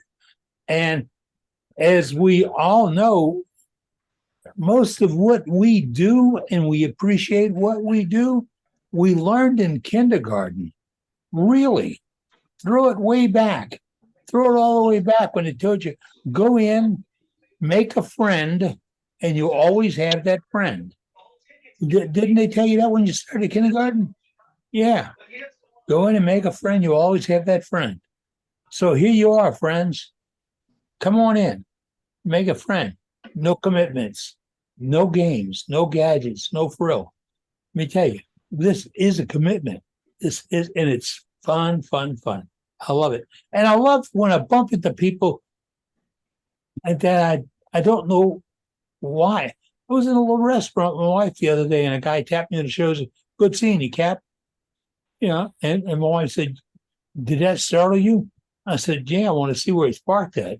I have no idea who the man was, but it seemed one of the promos, one of the things we did. We used to put on Facebook a lot, and I'll get back to those.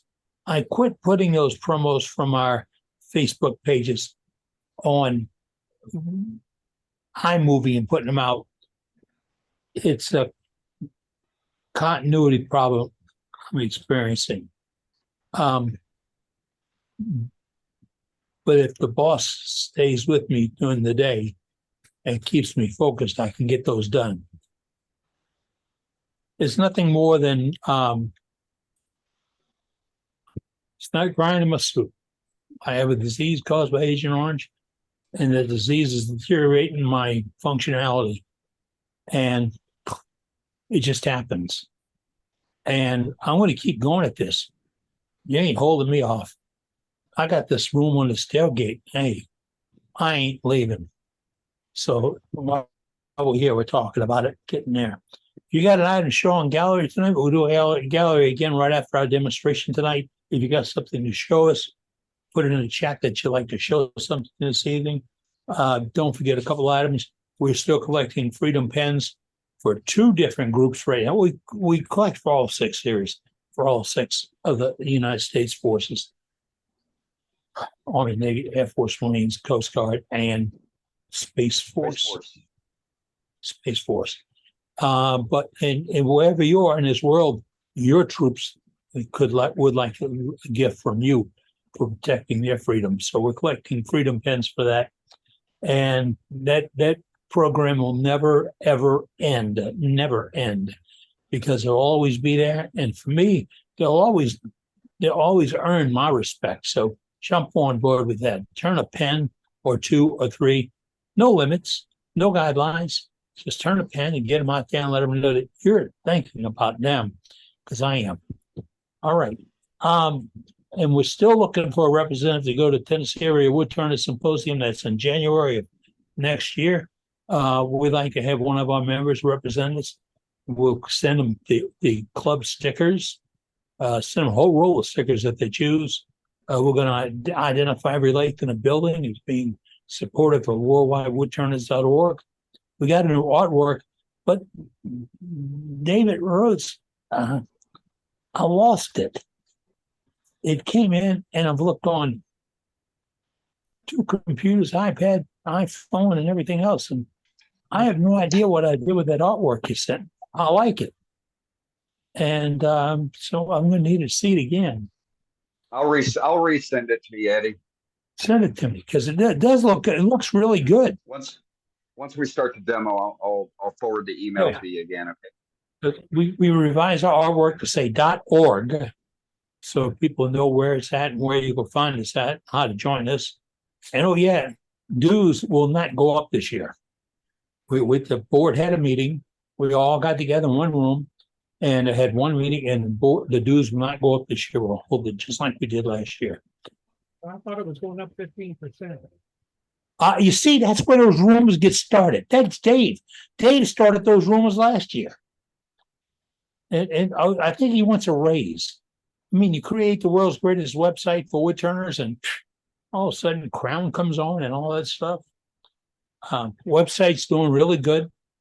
Remember, folks, if you got something dealing with the word woodturners and you want to show everybody, that's where you do it. You don't have to be anything except a woodturner to send it to us. No rules, no guidelines, no restrictions, no limits. If it's wood turning, and that's just, same way with the chat.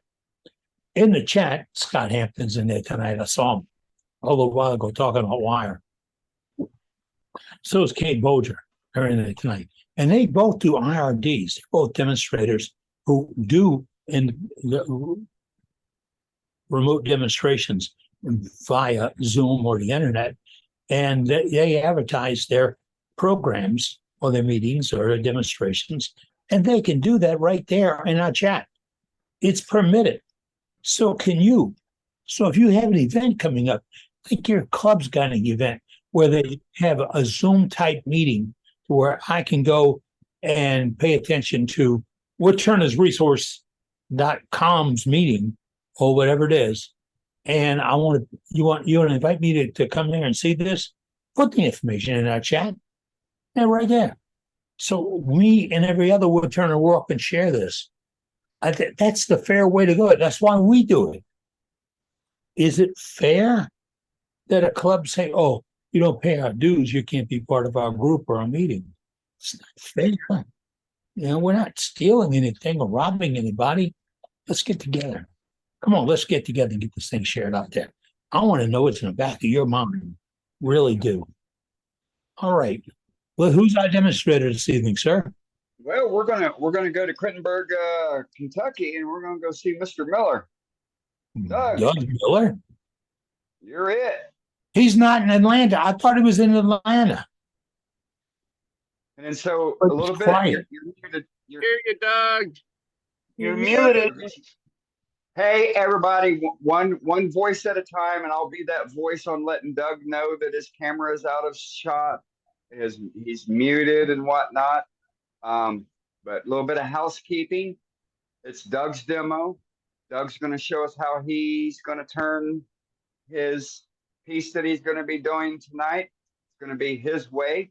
We've all got our own styles.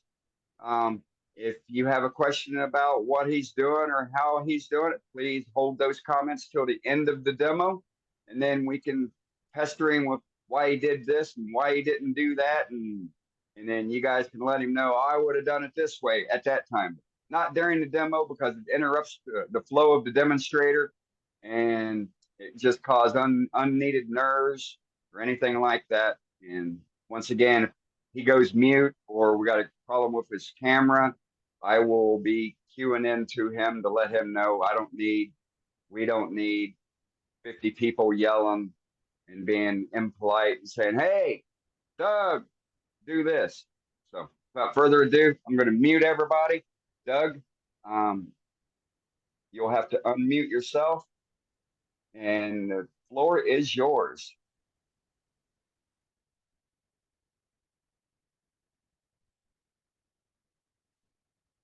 Still don't have you.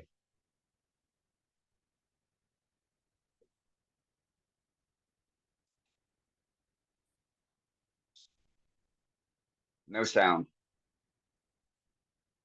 Oh no. Check your connections. It worked this afternoon, Doug. What'd you change? Hold on. Here we go. There we go. A little bit louder. Okay. I don't know what was happening. I was showing open, but whatever reason, it was off. Anyhow, good to see everybody tonight.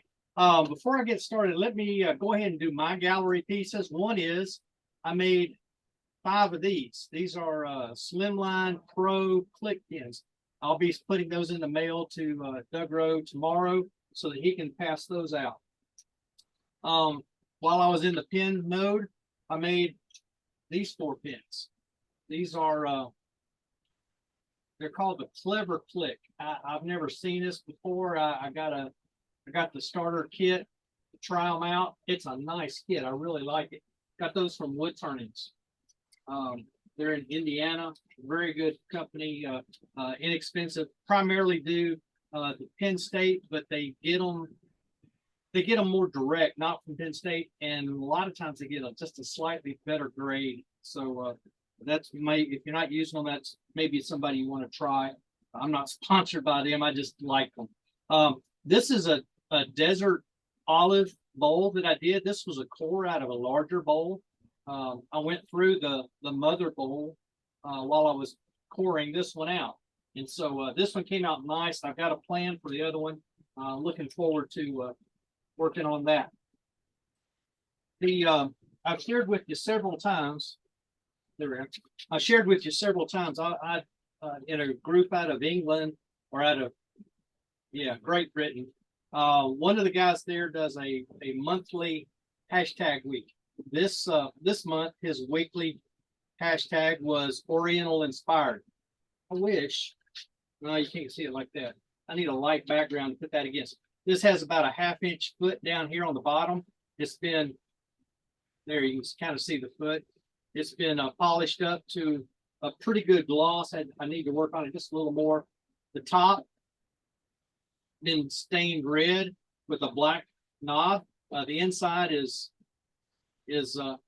just natural. Hackberry for the bowl.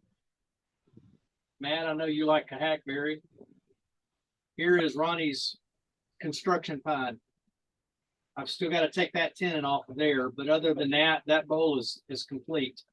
So this is a Japanese style serving dish.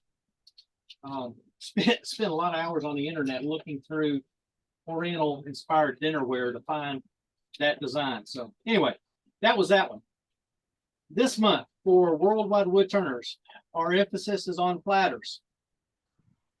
Here's a nice piece of maple with a bit of quilting in it. Got the back. Still have to take that tenon off, but other than that, again, it's done. That's a quick little job there. Piece of maple, and I bought a long board. This was about almost 2 foot long, and this wide. And so and got it on sale. It was on the sale table when I went to Woodcraft the last time. I think I paid $7 or $8 for this board of quilted, or not quilted, but rippled maple. It came out pretty nice. When we were talking about what to do for demonstration, I thought, well, I'll do a platter for September. Here's the other half of that board. I cut 2 pieces. This was originally $32, not, it was 9 by 20 is what it was. Inch thick. So I've already put a hole in the back side, or what will be the top side, for a worm screw, wood screw, whatever you want to call it. That heavy threaded screw that we put those things on. I'll kind of get it started here. I'm gonna turn my speed way down, like to 100. There we go. Turn it on and back. Let's do it. Turn it on first, then I'm gonna put this up there just to get it going. Oh, and of course, Can you speak up there, Doug? Your mic is getting muffled. am I still on? No. Yes. Am I still on? Yeah, you're still on. You're still Okay, on. When, okay. when you're over by the headstock, you're muffled. Yeah, there's a distance issue. I'm not Gotta sure speak what's up. causing. I am. Trust me, I am. I may have to come up with another way of holding this. I did this when I did the other one. I did exactly the same thing, and everything worked perfectly. But of course, in a demo, everything goes crazy, right? Yep. I'll put a little super glue in that hole. Give it just a second or two. I'm gonna try it again. Make sure I don't have a different screw here. And if I don't, I got another way of doing it. In fact, I may get it on here to decide I don't want to do it. Nah. No problem. No problem. So here's what we're gonna do. Instead of using the worm screw, so whole thought was I'd have full access to the what would be the bottom side and put a recess in it. Instead, we'll do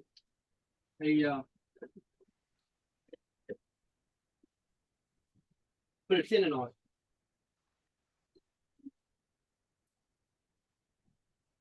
Here we go. Put it between centers and then put a tenon on it, and we'll be in great shape.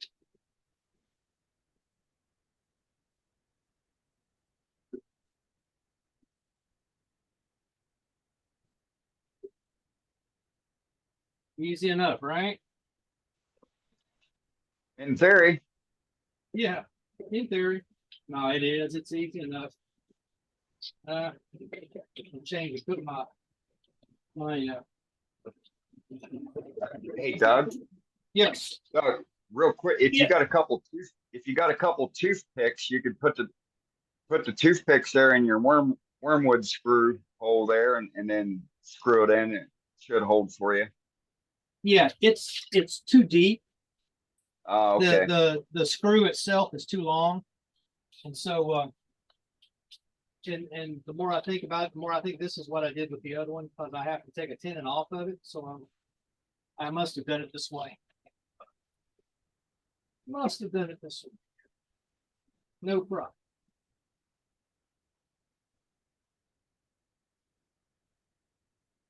I know when I did the square plates. I did the wormwood, and the difference is the square plates were done at a 2x instead of 1x. This is, I guess you'd call this really 5/4. It's a full inch thick. That's not 100% square, but that's close enough for what we're going to do. There we go. There we go. Ruby's in the chat. She won today, and I had holes. Are we still there? We still good? Yeah, still got you. Okay, I've got a message saying my microphone's You're been good. changed. Okay, all right. I've got my rings off. Put my face shield down.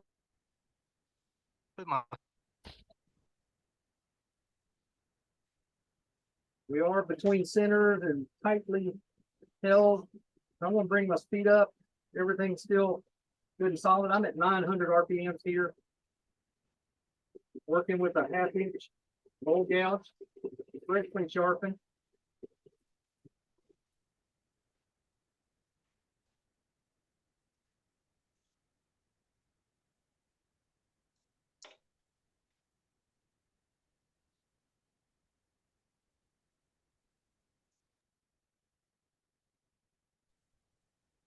Simple full cut, just trying to, I'm starting the process here. I'm getting it round, but I'm also starting to make my shape all at the same time.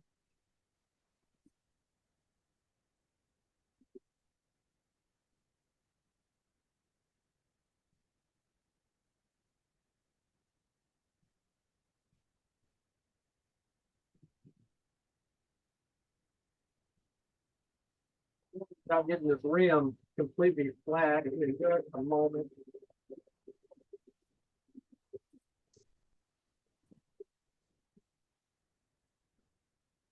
Trying to work down toward the center just to get everything going here.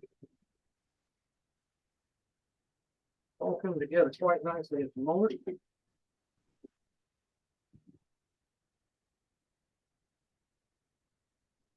All right. This plank started off at just shy of 9 inches in diameter.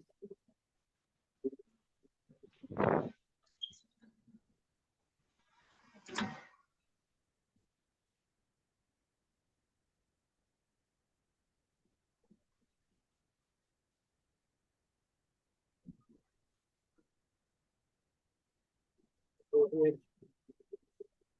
Continue to make it. Start making a finish.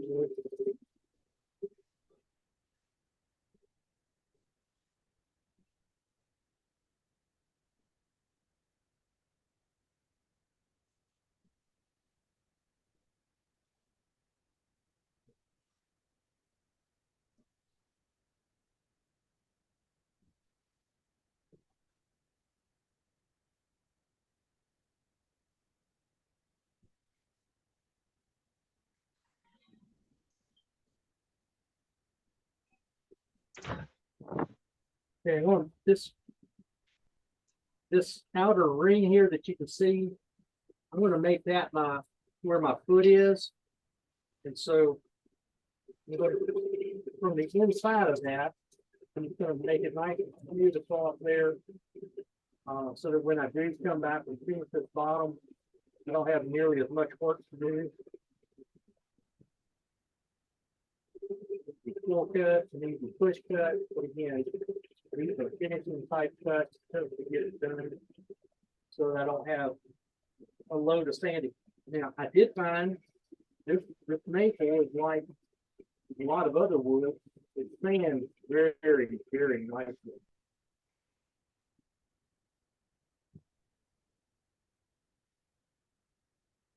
Does it want to change? Dang, you didn't remind me. That's okay, we got it.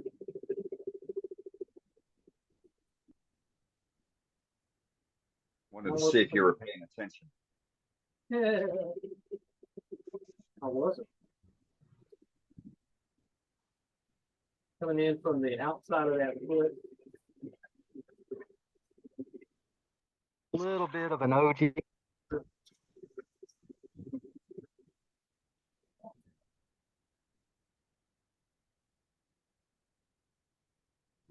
In and out the limb as I get out there.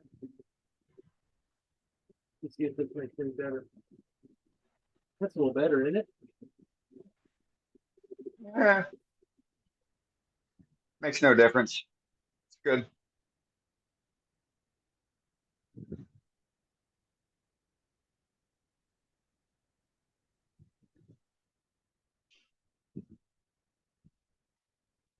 With a finishing cut there to come out.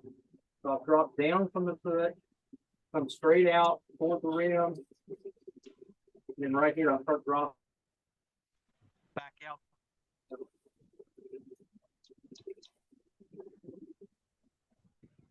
Okay, now that I've got that, I'm gonna get my skew. The only job I use skew for on this face spring piece. Come in and square up that foot or the tenon. That's it.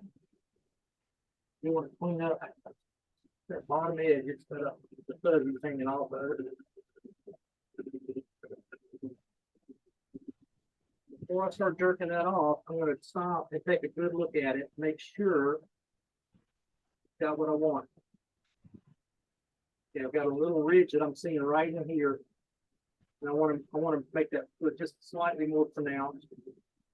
I'm going to fix that, fix both of it.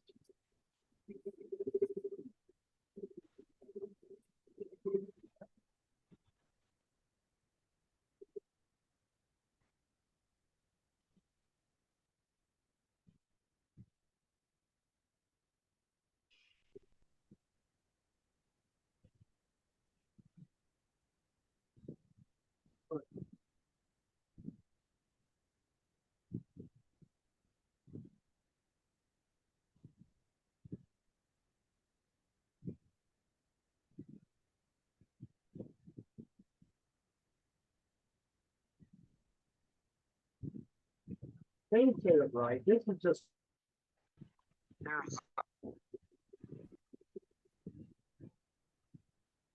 whatever there is, 80 some odd of us in tonight. There's probably close to that many different number of ways to turn a platter. You know, I'm not going to insult your intelligence and do all of the sanding. I am going to do just a little bit of it.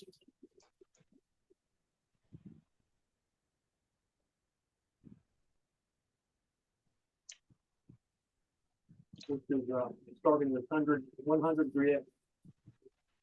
I often start with 60 grit. Just speeds up the process and gets everything even before I start the actual sanding. Not the actual sanding, the actual finishing part of the sanding.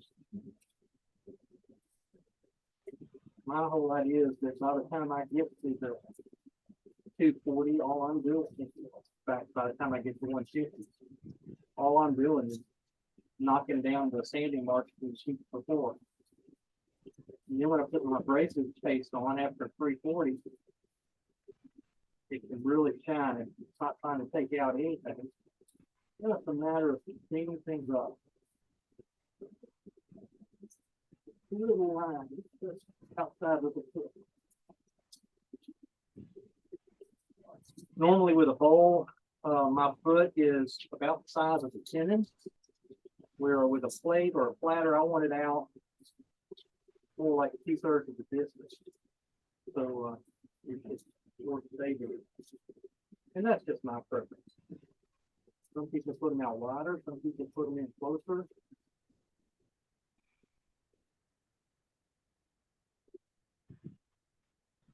See, that sawdust is getting finer and finer as we go along.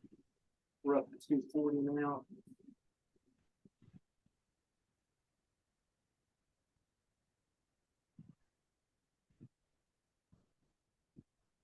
All right. got that before I take it off. I'm gonna come back over here, get this rim, get it finished up so that I don't have to come back to it. I'm gonna do a couple of things. One, I'm gonna round this lower finger.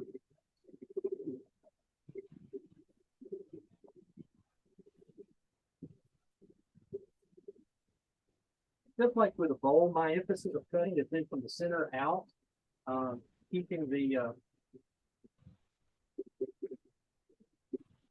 going with the grain so that I'm not going into it with the grain. If you like to say sometimes going downhill. And then the edge, I'm just going to straight across it, and then I'm going to come back and round that bottom edge over again. I'm going to take just a hair off the top edge as well so that I'm not fighting it as I get started.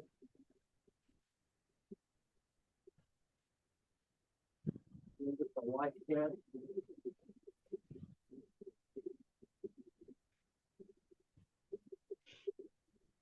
It gives me an idea of where my rim will be.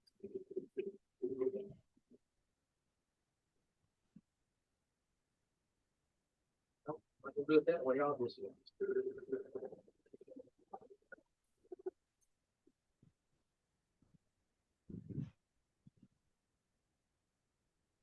Okay.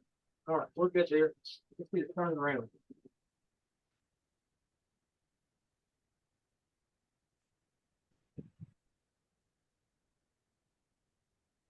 This is why I don't like to use.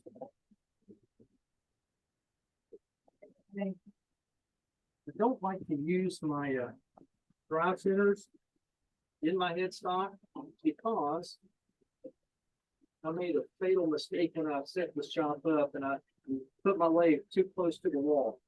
And so I've got to turn my headstock to get my knockout bar in. There we go. Easier.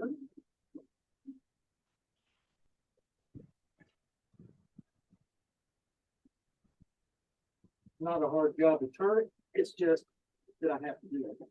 It slows me down. All right. I think this chuck worked just fine.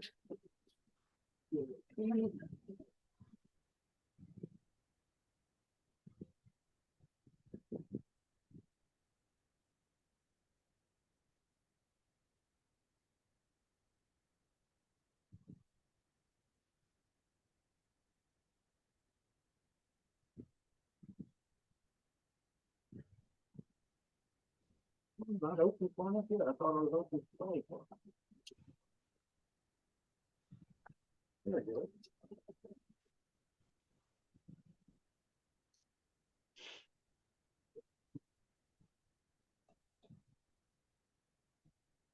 That situation, I had the plate face down, put the chuck on there just to I was letting the weight of the chuck actually hold it or hold itself down to get the good flat. Then I'm going to press on it again. Just make sure I'm good and tight. I'm going to do both holes. And we're running pretty true. So I like to turn my banjo off at an angle away from my work. That gets the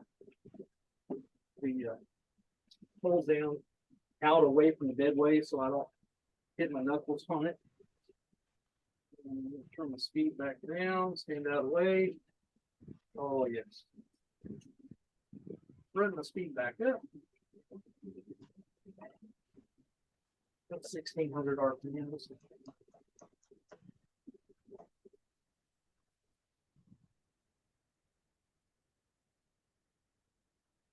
Couple of light cuts.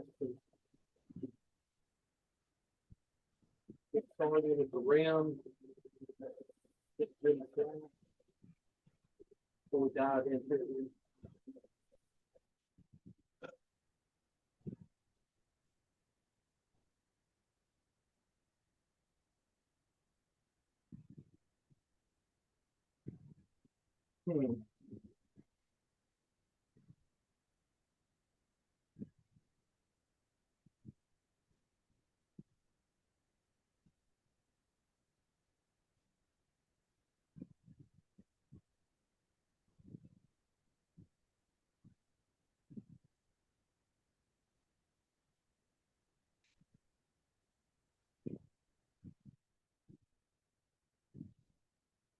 All right.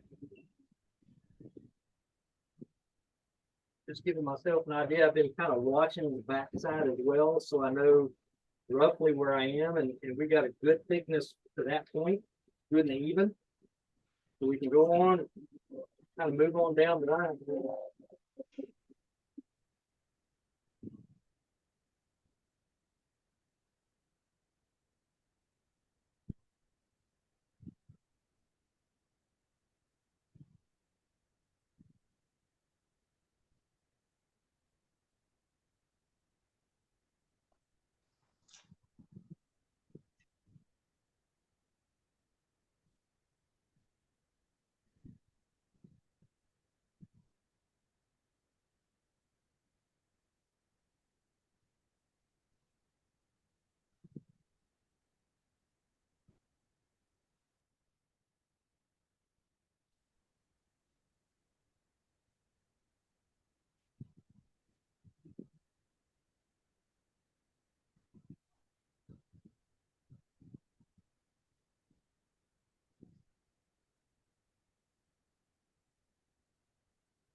All right, looks like we're at a place now.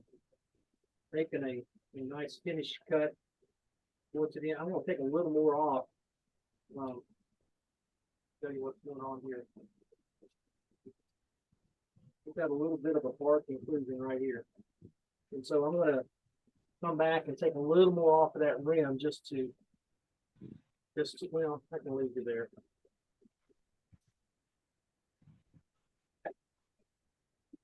Bring the tool rest back around to the edge.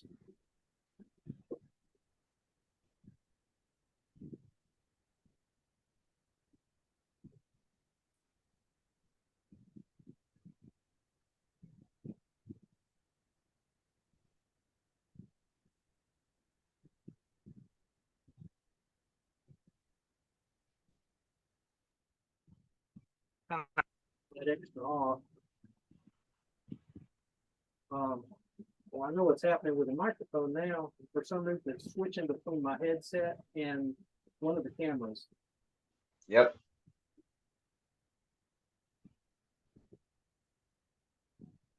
I think the battery is low in your headset. That's why it's not coming through good. That's a possibility. It could be. Sometimes the only one to do is put battery high. That doesn't mean anything. I put my thumb on that edge and it got hot, just like quick. Rounding those off again.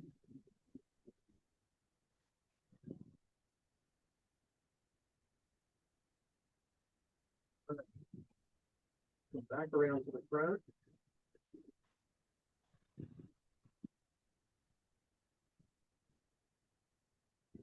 Then we do about a final finishing cut going down through here.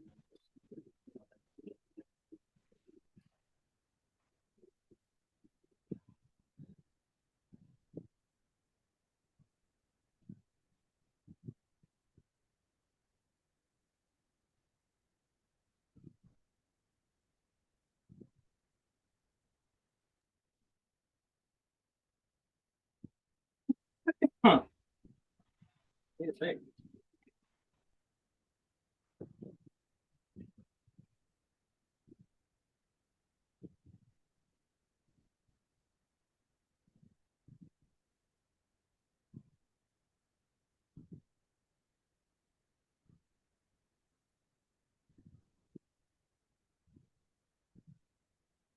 Still the concentrating on allowing that tool to do the work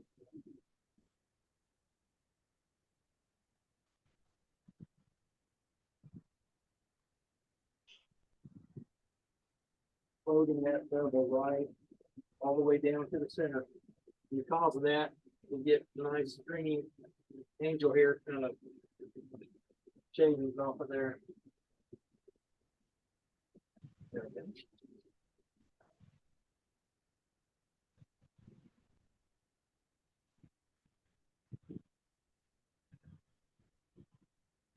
All right, we got just a little bit of a flat here, which what I intended.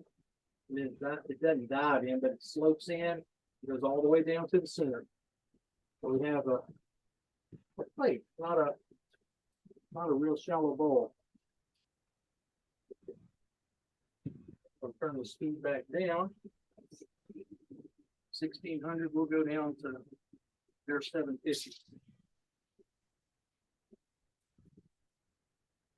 And when I'm here by myself and I'm not worried about somebody hearing me or me hearing somebody else, this is my vacuum. I usually pull it right up close here, turn it on, and connect it to a shop vac. You all know how loud a shop vac is. I do have my air cleaner on right across from me. And I'll still get touched at later tonight because that dust will float through the house. Doing this work, let's get it.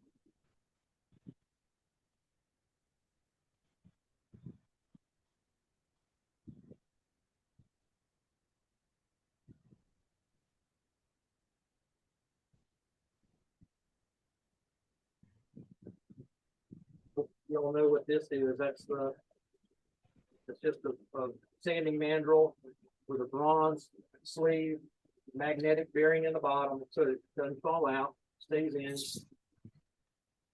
I'm just letting the inertia of the wood turning against that sandpaper turn that piece. I've got it tilted just slightly open. It's on the outside, so I'm hitting. I'm looking toward the piece. I'm hitting with the sandpaper at about 5 o'clock, 4:30, 5 o'clock.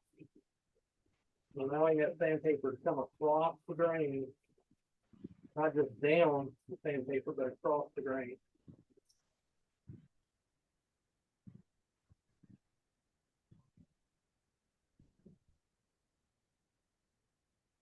The only place where there's any trouble with that, it's in it. Do it by.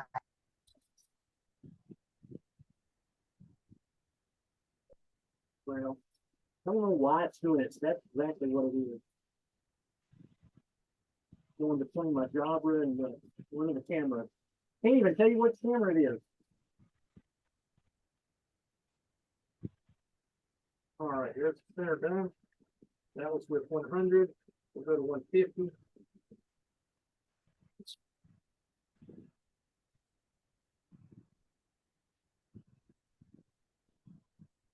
That inertia finger flies out there on the edge. It flows down on the center, partly because there's just no speed in the center. The same RPM, but because it's a small spot, it just doesn't go very fast. I am about to move the new arbor. My arbor pad's trying to come off of my arbor. It does, when it does, I will put some glue on it. Keep going. And then Eddie and I have a good friend in Louisville, Kentucky who sells these things. He's pretty proud of them, but they're good ones. Vince does a good job. I've heard Eddie talk about this. Well, he does a good job with sanding products.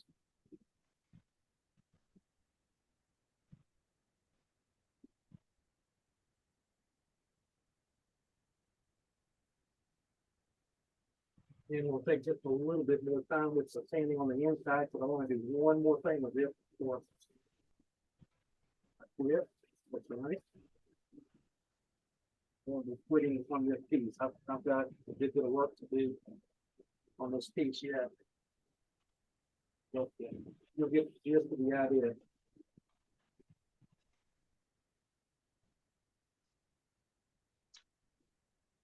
Just about. It's gone. Better piece here.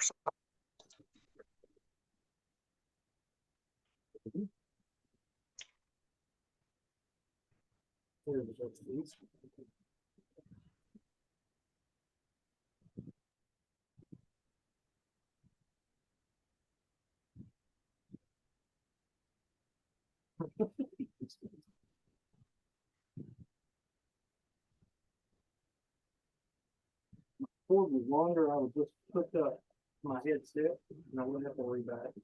But I.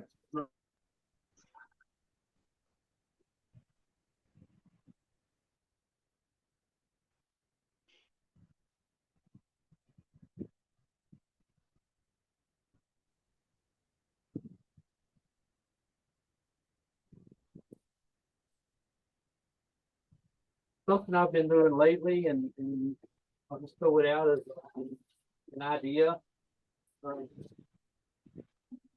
like to take my air hose and blow off the excess sanding dust. But then I like to do one more process before I do anything else to finishing.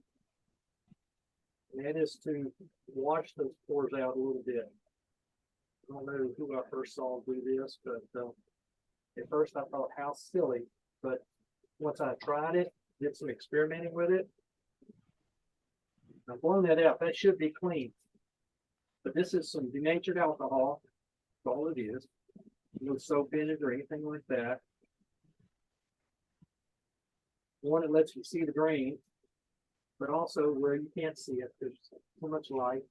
But that is kind of tan now.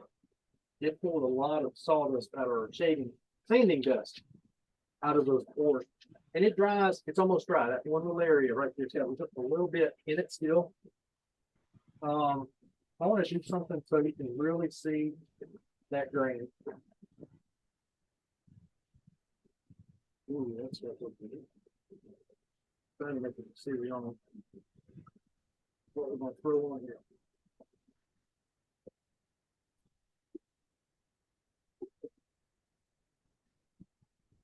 Pull out my little airbrush makeup applicator.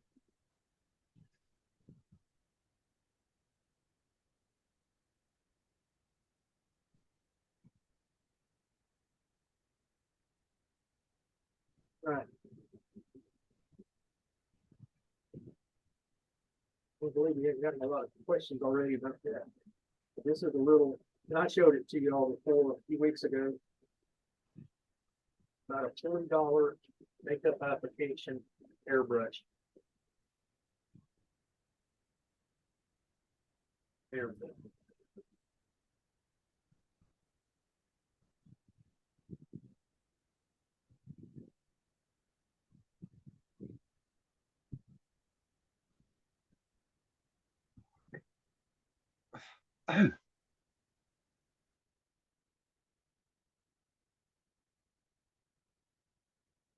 You want some grain to really pop out,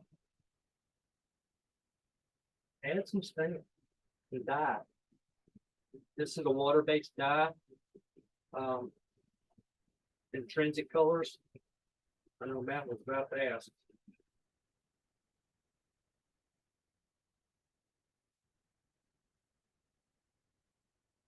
So what I'll do is give it just a couple of seconds to dry. It doesn't take long because it's water-based.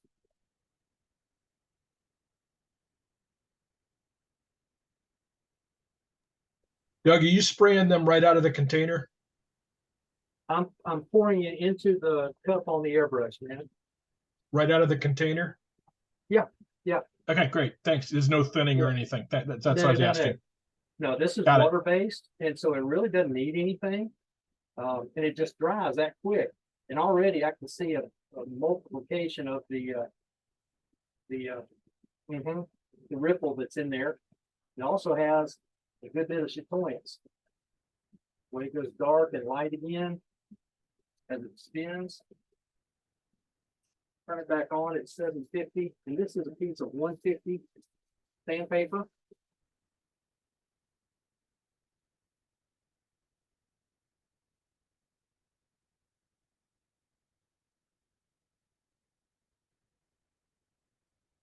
And I'm no different from anybody else. I did not discover this on my own. I watched a lot of other people who've been playing with color a lot longer than I have. I don't do a lot of color, but I'm growing to like it more and more all the time. Kind of concentrating on that ring. I don't like that ring that is quite so pronounced. This is basically the same process I used on that Oriental bowl. And in fact, I did it with black.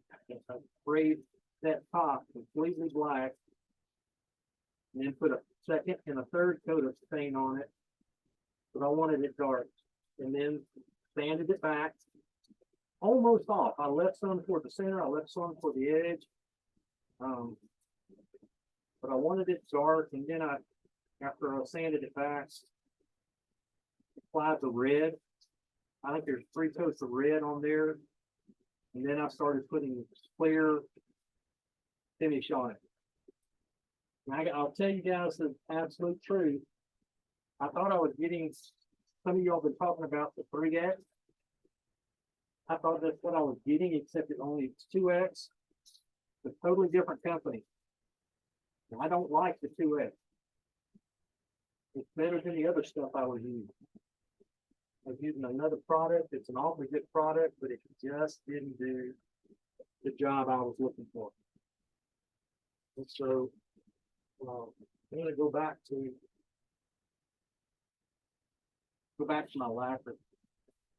It doesn't fail me ever. Some people have a hard time with lacquer. I understand that, but I don't. Hey, Doug, we got a question in chat. Which color did you spray? Oh, I'm sorry. I meant to say that. This was the intrinsic color plum. Plum. Kind of Thank a you. purple. Kind of a purple. So let's save the questions for after the end of the demo so Doug can concentrate and get through his demo.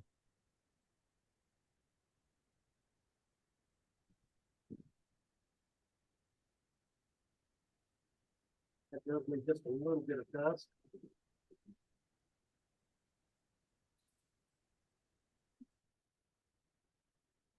Open.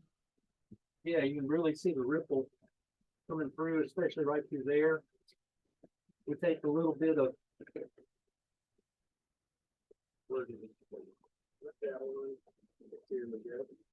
we'll come back with some honey, which is a bit of a yellow. We'll take just a second to pour some water through my gun.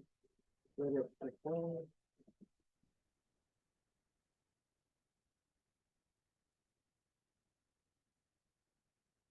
Now, if this was alcohol based or oil based, I would want to spray it into a container or a paper towel. Because it's water based, I'm not too concerned with it. Somebody may come along and tell me or show me the evidence where it's a bad idea, but spraying primarily water, I'm spraying it onto the floor, which is covered in shavings. So this is a honey.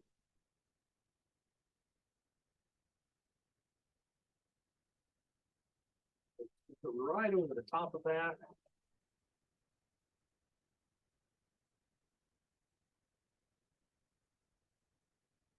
I may even come back after this. I may sing it back just a little bit.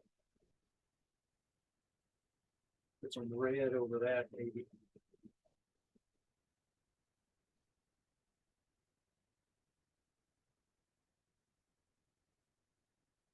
Excuse me.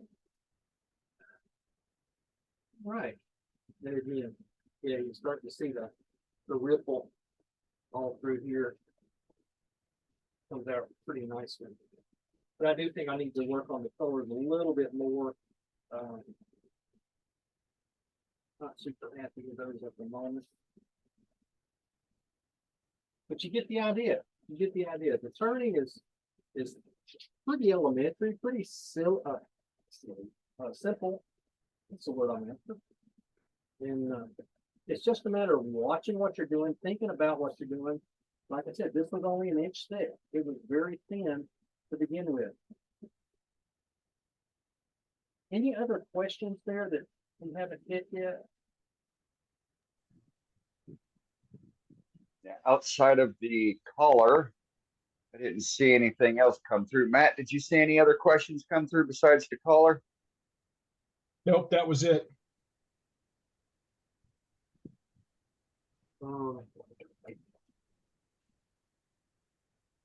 Let's see if there's anything that jumps out after this.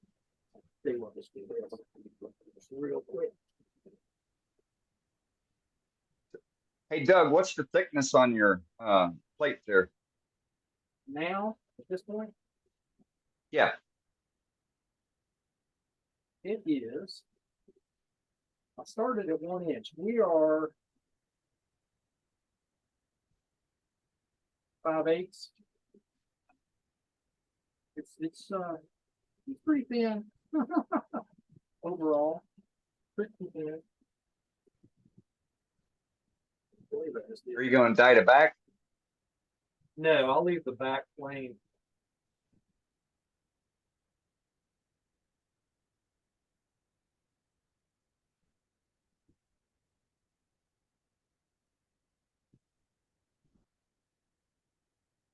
How's that for sunset? Getting there. Pull my brush away so it thins out the paint. There we go.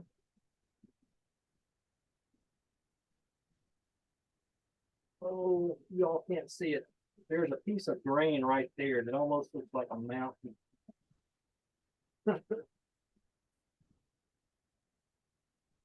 Very good, very good. Anyway, that's that. That's that. Plates are something we just don't think about doing. We think of the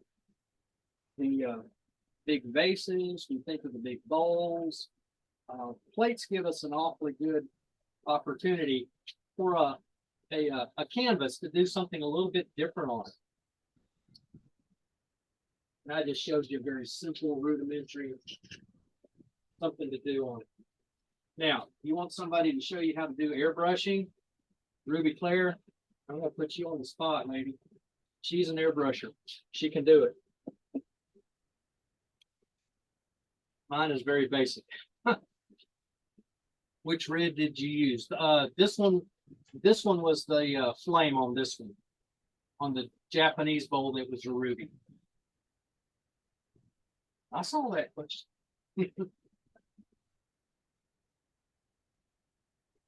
Anything Yeah, Right else? on, right on.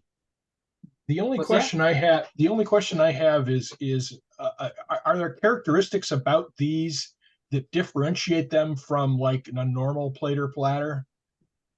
Is it the color scheme or the mechanism, or is the shape, or you know, what makes it different?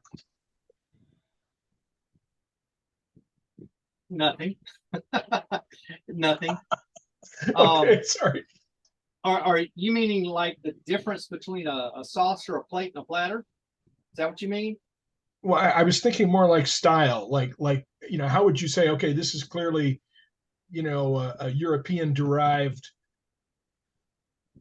piece of Okay. work, and this is clearly an Asian derived piece of work. You know what I mean? Yeah, right. Yeah, no, this would be more Western instead of Eastern. The Asian inspired, they do some different things. They would have it really flat and then put a ½ inch to an inch foot underneath it, much like this bowl has. If I can get it where you can see it. That's a ½ inch foot underneath that bowl. As I was looking at the pictures on the internet, you know, there were some that had like 1.5 to 2 inch feet under them. In Western Europe and in North America, we tend to have our dinner plates pretty flat for the most part. You know, they don't curl up on the sides very much at all. So, and that's really the only two differences that I saw in looking at platters and plates over the last week or so. If that answers your question, I hope. Thank you for the observations. I appreciate it, Doug. Yeah, yeah. But this one, like I said, it started out as at an inch, and we're, maybe 5/8 now, 5/8, 3/4, somewhere right in that neighborhood. This rim does slope toward the top or in toward the top, just a hair, not drastically. It's just a little bit to get a little bit of an interest on the rim. I will come back, sand this rim so it's nice and clean all the way around. I don't have a lot of dye on this outside, but there is just a touch. But I'll sand that. This will get clear finish on the outside or on the top, probably lacquer. I will come back and sand the back side and take that tenon off, and there again, put the same finish on the back that I put on the front, not the color, just the finish. And that'll be the end of that. So with that, unless there's more questions. Very well. Thanks, Doug. All right. You're so welcome. You're so welcome. All right, let's spin it back to Eddie, and then we'll do some gallery afterwards. Eddie. Oh no, he's muted. There we go. All right. Couldn't get the mouse to move tonight. All right. Good demonstration. Like the color shifts. That's really good. And to play with the dyes. And Doug had it right. When you go back and sharpen up that corner, and Doug said he'd sand that off. My preference when I'm getting to that point, I would come back with my scraper and make those light, wispy. My favorite is that, and make those little light, wispy scrapes to clean that up, to get that good, sharp, crisp edge between the stain and natural wood. And it really gives a good, sharp, distinct corner that you're looking for. And you won't over sand around that corner because that's easy to do, to make that little twist. But play with it, get it perfect the way you want it. Get it perfect the way you want it. And remember, there's no judges out there. So if it matches, if it suits how your eyes think it should be, then you were all right. Earlier this evening, we talked about T-shirts for the club. Worldwide Woodturners T-shirts. Now, I, with the help of this excellent staff we have, I popped up and got this to show you. This is our new artwork. This is the artwork David did for us, our webmaster. This is our worldwide Woodturners artwork that'll be on our new stickers. And this will be the artwork that we're putting on our T-shirts, etc. And this is what you're looking for. And all this comes from members. We don't fool around here, folks. When it comes up to something that we got to have or should have or need to have, boom, pops up right from our members. That's what this is all about. So we want to thank Dave for getting that put out for us. We'll be reordering stickers in the near future, and that's so we can provide stickers to meetings and gatherings and get-togethers and symposiums to get the word of Worldwide Woodturners out there, to invite your friends. And if you go to your regular club meeting and you need a handful of stickers that pass out at your club meeting where you can pass the word on about the World Series of Woodturning Club, just ask us. My email address is pretty simple. worldwidewoodturners@gmail.com. How simple is that, huh? worldwidewoodturners@gmail.com. And it comes to me. And I'll address it, take care of it. We don't let anything sit on the back burner. There is no board, there's no directors, there's no rules, nothing. We're just here to promote wood turning, and I'm glad you joined us this evening. We'll do more gallery tonight if you want to show us something. Remember, I'm no but guarantee. Eddie, this is Scott from I think that's Scott. So the shirt logo will be just a little different than the patch logo because it's the turning tools don't come out on the sticker or on the logo. So they'll be just a little bit different. Yeah. but they'll be basically the same, just so you know that. All right, that's fine with us. That's fine with us. Any objections? Raise your hands. Never mind. All right. We love how we do that. All right. And oh yeah, we had a couple of folks say, suppose I want to use my 3D printer to put this on something that I've created in my shop. We're okay with that, folks. We can have this artwork available for you if you like to have it in 2 different formats. I'm not real cool on that. I can't remember what they are. But we have the 2 different formats available, and we can handle getting that to you. There's only one rule. And it's such a simple rule. We don't want anybody making money on our club at the cost of the club. Right. If you want to do it to the club, that's fine. You want to do it to have on your shop, it's fine. You want to do it on the back of your 53 Ford, that's good. All right. But I mean, we're just going to do this to spread the word of the club. That's where we're keeping it fair. Very fair. So if you'd like to be part of it, jump on board. Same thing as the demonstrations tonight. This was Doug Miller out of Kentucky doing our demonstration for us. Doug has done a handful of demonstrations for us, but so has a handful of folks that you've seen do galleries tonight. Bob Moffett, Dane Chandler, Bob Grinstead. I mean, these folks pop up each week, and they're our regular demonstration team. You are too. Yeah, don't get confused about this. You are one of our demonstrators. You're welcome to come on anytime you wish to share ideas, tricks, tips, and all these things. And you've heard some of those voices from the background tonight. I mean, Duxbury's in here tonight. I know he's in there. I saw his bird on his shoulder a little while ago. Jim Duxbury's with us. And how do I know this? Because I picked up my monthly copy of Wood Turning Magazine. It's the ones printed in the East, like Great Britain. And they really into wood turning over there, really. And they got a great article this month. One of Jim's vases that he had at the sleeve and it's twisted up. And don't stare at it too hard. Just check out the wood turning article and check it out. All the details are there. And it's offset maybe 3-4 times. Still got a sleeve in it. Still looks good. It's unusual.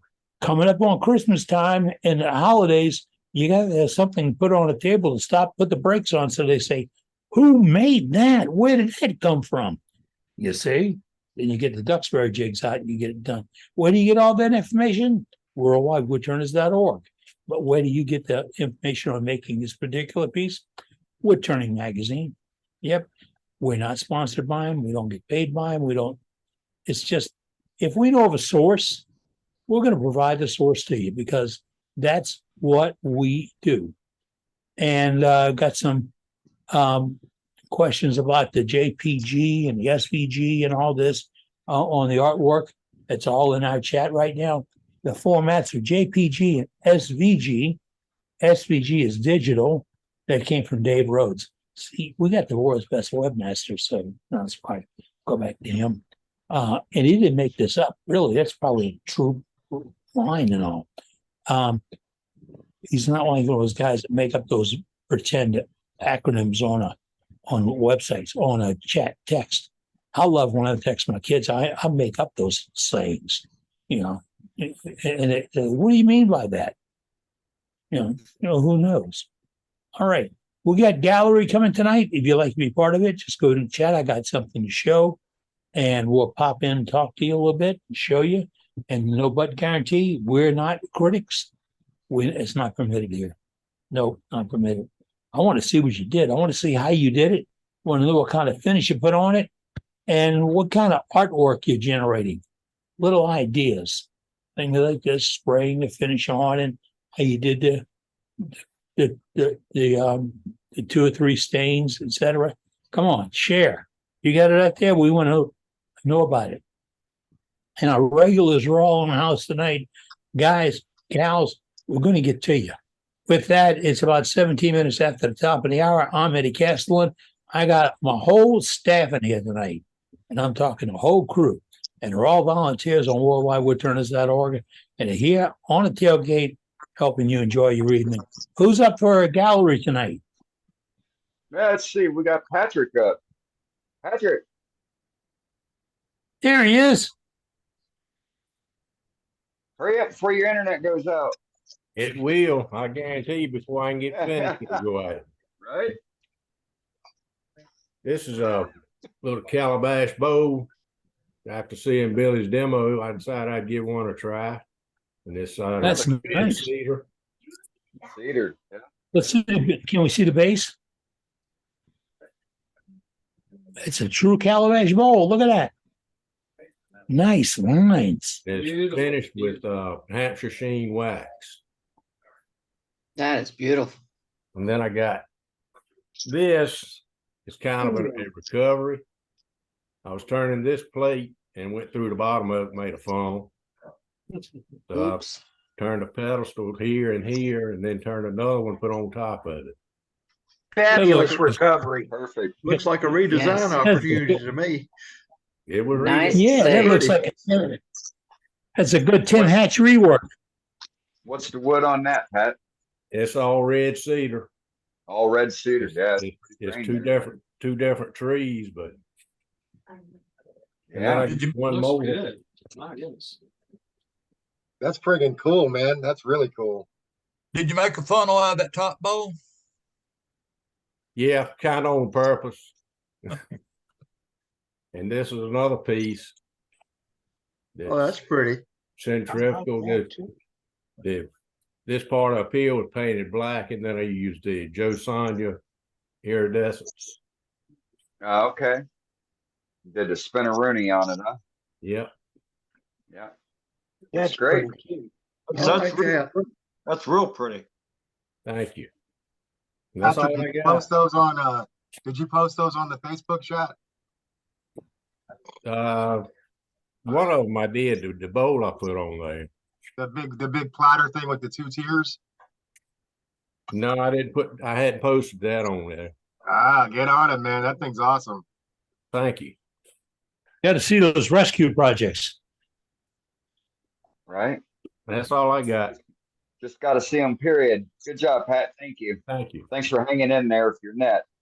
All right, let's go back to Birdhouse Bob. I got him down here, but I think he already showed his stuff, didn't he? I've already showed my stuff, Yeah, that's what I thought.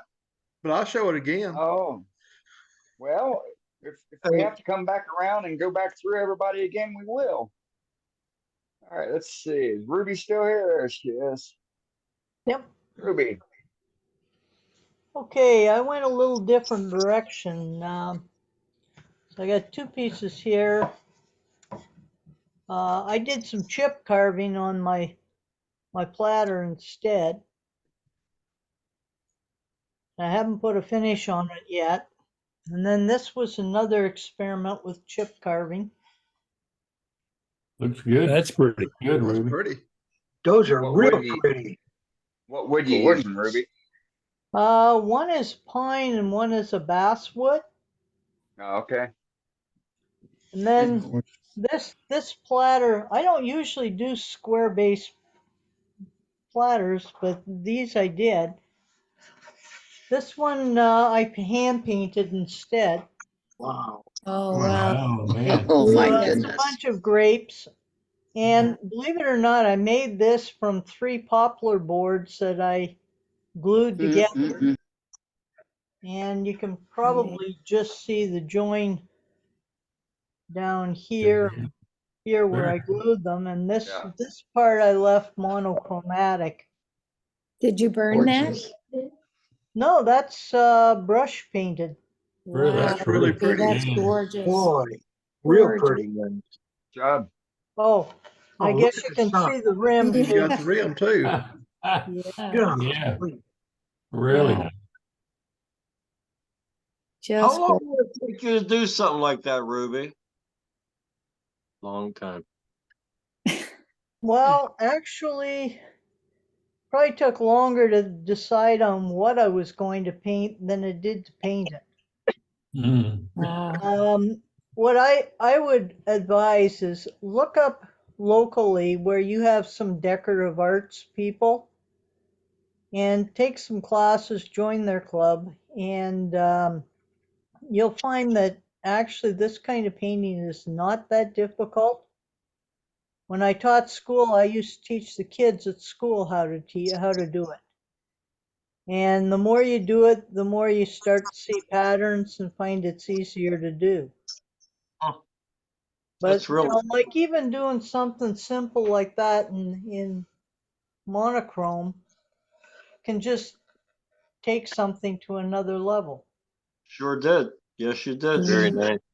I mean, that was, like I said, that was just a plain old piece of poplar. There aren't any words for this, Ruby. There aren't any Yeah, words. that's beautiful. Well, Really thank cool. Well done. Was it all freehand? Yeah. Yeah, very nice. Man. Well, it's kind of like the roses behind me. And maybe I can get the camera to go. The cat behind me as well. Wow. Cool. Very nice. Nice. Thank Very you. nice. Just beautiful. I Well, I might think be able to paint. it was painting that got me into doing wood turning. I might be able to paint those little silly faces on a log. That's about as far as I could. Me too. Yeah. You'd be amazed. There's more that you could do than you think you could do. It's a matter of getting lessons properly. Like if you're down in the southern states, Drew Blair has a school of airbrushing, and I highly recommend you go see Drew and take a class or two with him.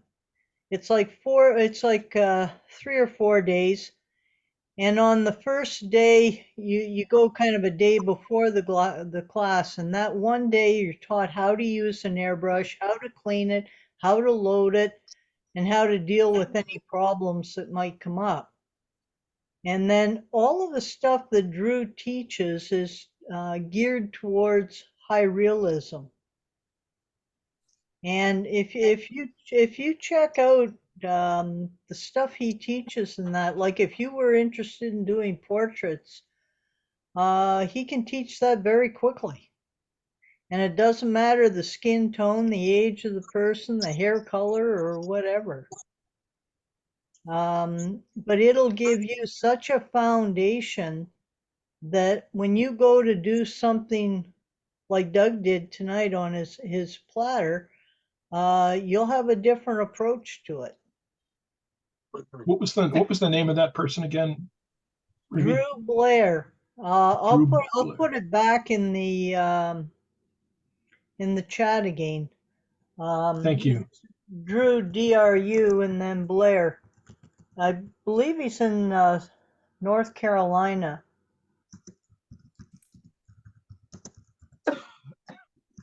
But check it out for sure. There are also full courses designed for beginners on YouTube. It's probably not the same as going to a school like what Ruby's talking about, but you can get a good start. Well, it's the same as wood turning. You can watch a lot of guys on YouTube wood turning, and you can pick up a lot of bad habits. No. Or you can go and take a class with somebody who might even hands-on guide you till you feel the cut and explain reasons for cutting certain directions and progress a whole lot faster with a different level of confidence and confidence. And I can't speak enough about Drew. I mean, I was already an airbrusher before I went and saw him. And he just, right away. And I saw people who were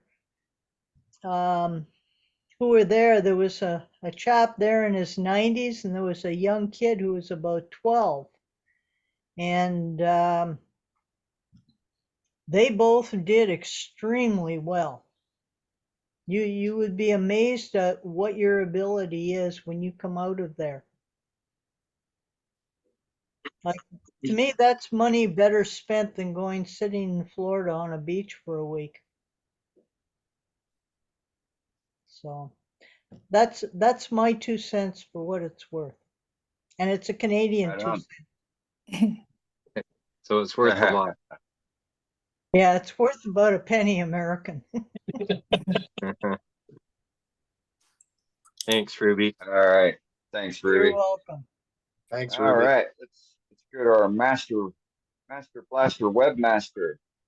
Hey, Dave. Hey, Dave. Yeah, there you go. Muted, Dave. Now, I hope. Now we got you. Okay. I'm just doing little things again, and this is, and with this thing, I have a question because I tried to do a second one that I was trying to do some hollowing on because I just got a new tool and I'm not sure I know how to use it. I was wondering if anybody wants to give a quick explanation because every time I touched it on the inside, I was certain I was going to kill myself. And no. I mean, the thing was grabbing and I'm doing something wrong and I was trying to decide, how do you use this tool? Dave, did you make sure that the cutter was at the center height, the center point? I And did. the tool was That level? was one of the things that I was looking for. What I ended up doing was cheating and actually turning it down like this so it was. Okay, the other thing is hold it vertically.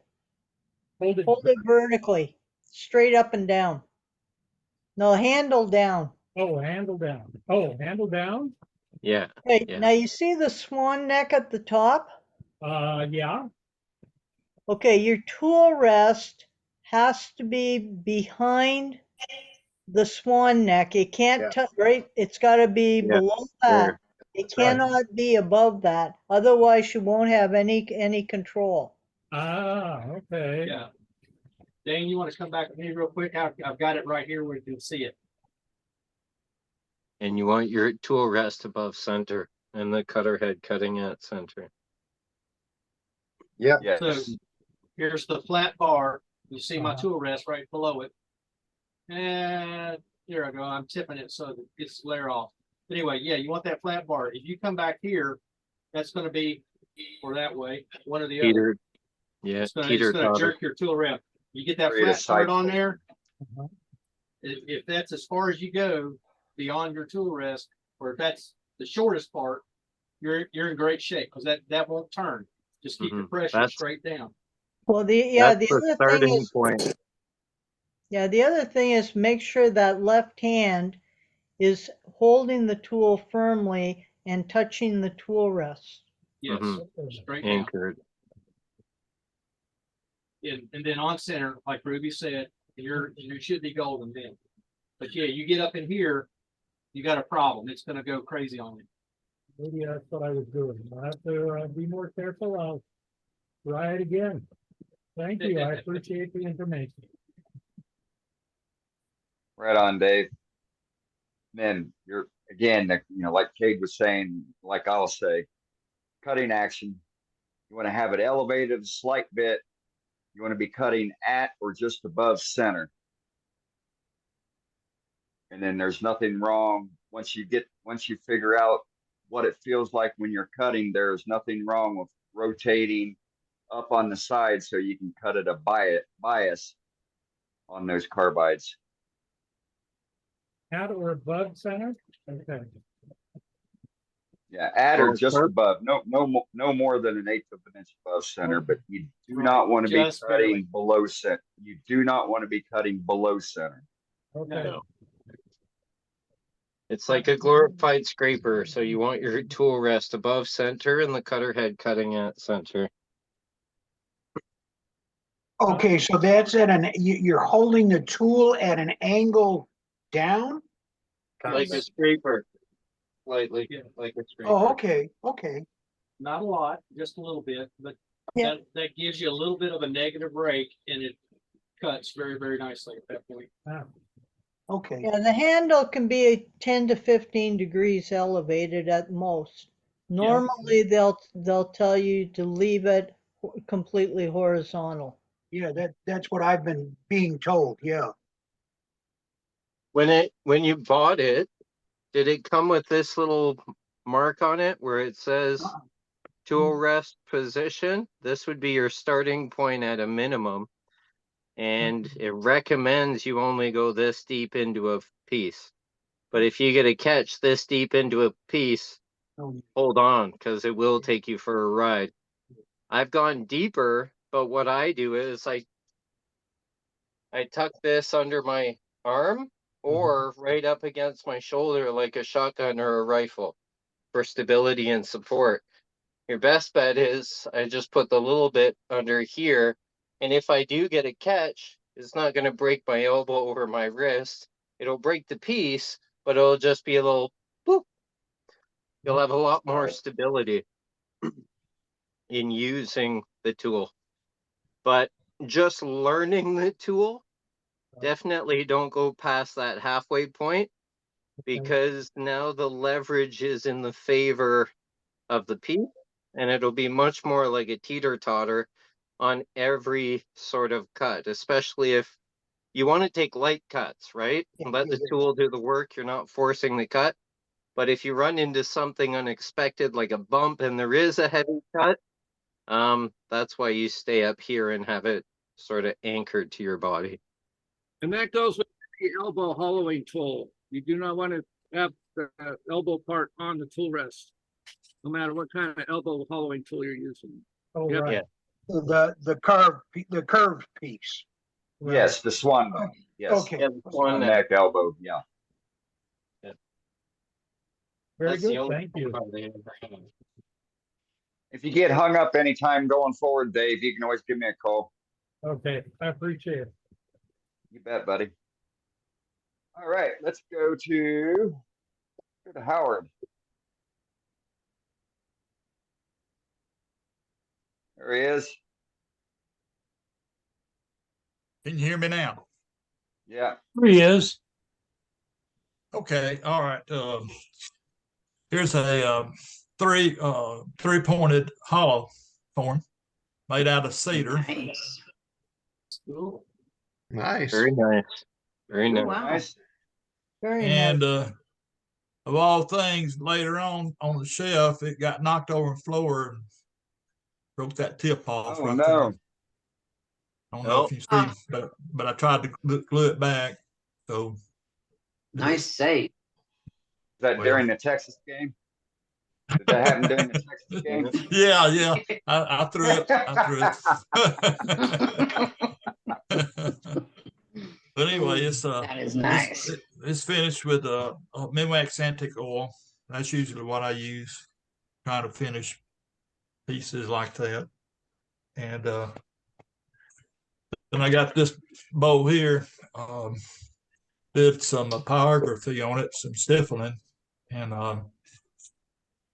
it's Bradford pear. And I don't know, can y'all see that all right? Oh yeah, Very, very nice. That's gorgeous. So For your Halloween candy? yeah, What'd you do with yes, what'd you do with the spider? yeah, I should have put a spider on there. But, Yeah, that's what I'm saying. Mhm. yeah, I just had one afternoon free, so I thought I'd do this. So So, One so afternoon. how did you do that? Howard? Yeah, I Pardon? heard that. How did you do that? well, I drew lines of pattern with pencil all through this, and then I took a burner, one and a 1.5 millimeter burning tip, sphere burning tip, and burn each one of these. It took me nearly a whole afternoon to do that. Just No, not really. just an No, afternoon. You it's lie about- like a rug flat out. It's about That's really About- pretty. That's about really about 2 weeks work right there, about 2 weeks. But I Wow. didn't work. That is- I didn't work solid because after a while, you get tired and you want to do something else. So I do something else. right. That's So it's about- something. You come up with the idea to do that. That's definitely something else. I usually I just start drawing something, and then it just takes on its own character and just keeps going, and I just kind of hang on to it, hope I get finished, and so I try to get a pattern to go over the top and come around on the bottom. Is it still on the lathe when you're doing it? No, I take it off, get it all sanded, take the tenon off here, and have it sitting there and think about it, and I started with a five pointed right thing here, and then it just started evolving out of out of madness. I guess madness. I'm kind of insane cool. anyway, so A beautiful There you piece. go. Every pedal looks like it's coming out. Yeah. Have you named it? That's it. Yeah, that's really pretty. I'm sorry, what? Every pedal of your star in the center. Yeah. You have it coming out. Yes. Really pretty. Well, I had to see this is smaller diameter, larger diameter you get, you start having to add in extras. But then on the backside, when they come up over it, they got to start diminishing and disappeared because of the diameter. That's So, cool. Have you anyway. named it yet? Pardon? Have you named it yet? Nightmare. I was thinking Charlotte's Web. Hey, that's pretty good. I think Howard's Web would be better. There you go. Yeah, Howard's Web. Nightmare on Howard Street. It could I be. like it. I like it. That works. Good That works too. Yeah. Somebody screen capture that. Howard's Oh my monk. God. Howard the monk. I got him. Howard the Duck. Oh, That's Anyway, really that's all I got. That's really pretty. All right. Art.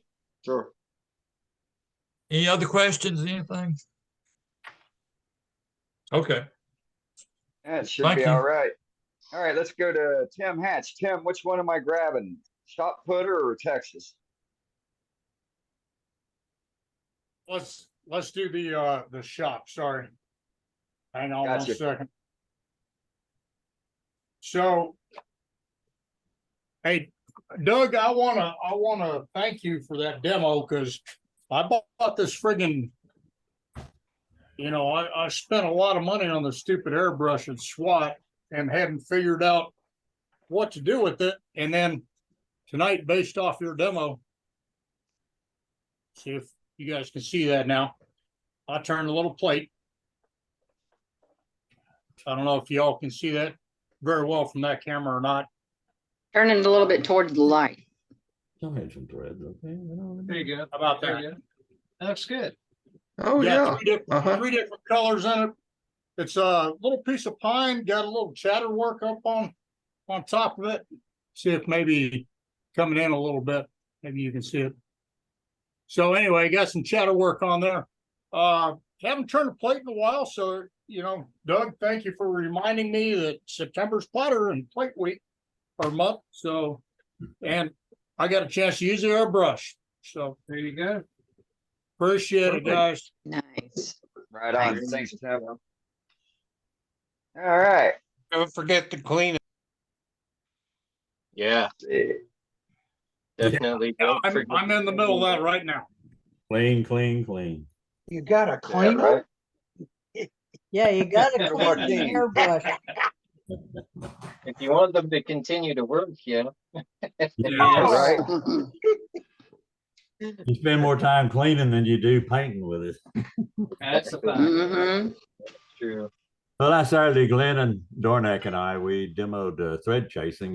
He has the Carter and Son thread chaser, and I've got the Sorby thread chaser. We demoed that, and it turned out pretty good. So I'd made this box. It's a mesquite box. It's got an emburl inlay, following some of Cindy's ideas, and the mesquite makes a good thread, and I was pretty happy with that. And I thought, well, what about a Corian threaded box? So I got some Corian out there, and so I turned some threads, and they turn out pretty good. I could use these on another box or so, Well, that corn thread is good. So I thought, well, okay, I'll get on the box. So this is my box. And, I had a little daylight right here. And that old thing, one more cut. I went one more tight. So my threads are stuck inside. They just flat broke off. I just got too rough with it. And so I've got some more glued up out there. I don't think I'm going to use a solid color this time. I'm not going to use one with all these, whatever they are. I don't know what the colors are, whether they're hard or not. I did have a little roughness because of these stones or whatever it's in here. But stay tuned for next week's Corian box. Nice. Right Very on. nice. Okay. Nice job. Thanks, Joaquin. You bet. All right, let's go to the name that was mentioned, Glenn. What you got, Glenn? How are y'all doing? Doing good. Well, I'm working on a bowl, but it's still in the lathe. It's going to be one for my daughter for her wedding. But I am not happy with the finish yet, so I'll be going to Joaquin's tomorrow to get him to help me finish it. But I've been working also I've worked on a pen, and this one's out of it's hard maple burl, and it's got about 7-8 coats of thin CA glue, and then I used the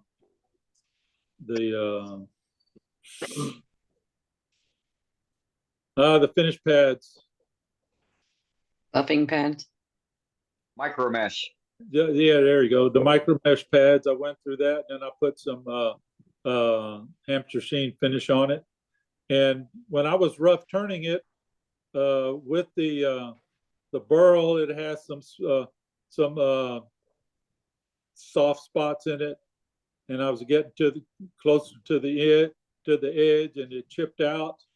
So I turned it back some, and I glued on a piece of Texas or some ebony, and then it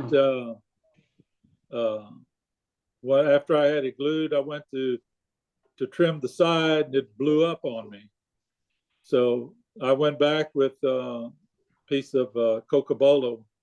I put it on here, but I turned it down real close to size before I hit it with the little carbide cutter to get it to the right length.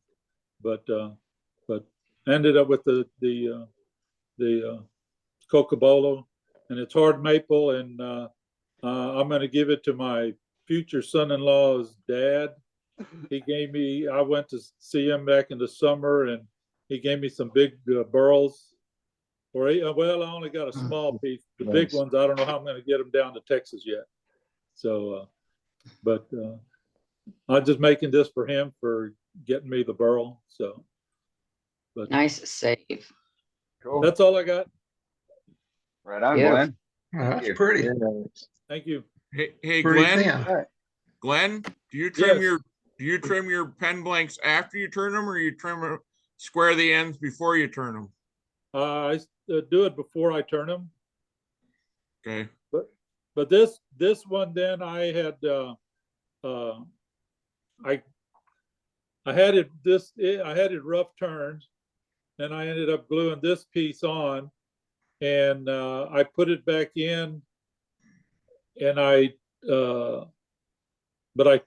while it was in the lathe, before I parted this piece off, the rest of it, I turned it down turned it down kind of a taper to where it was only maybe about a 16th bigger diameter than this.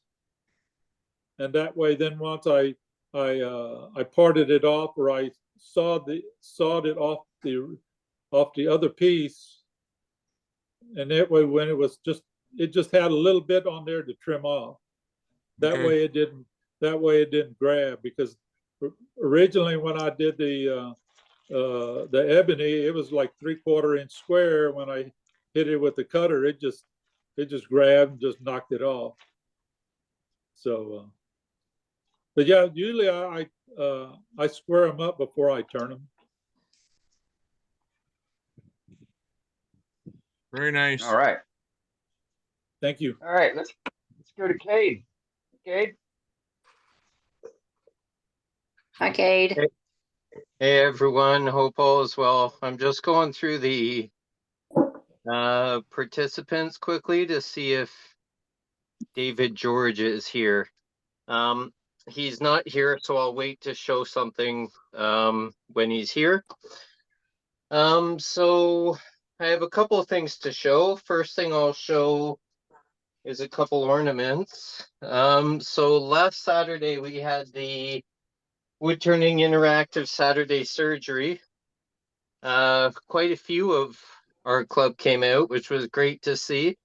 I demonstrated the skew and making ornaments I showed last week, where I make them in red, blue, green, turquoise, natural wood.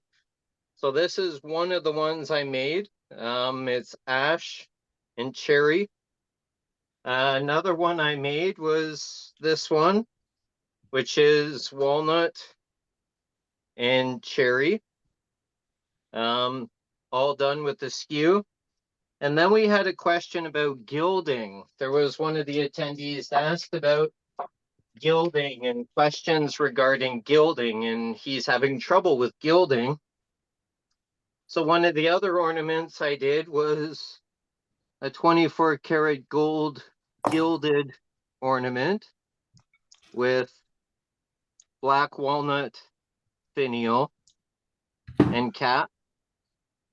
So that was fun.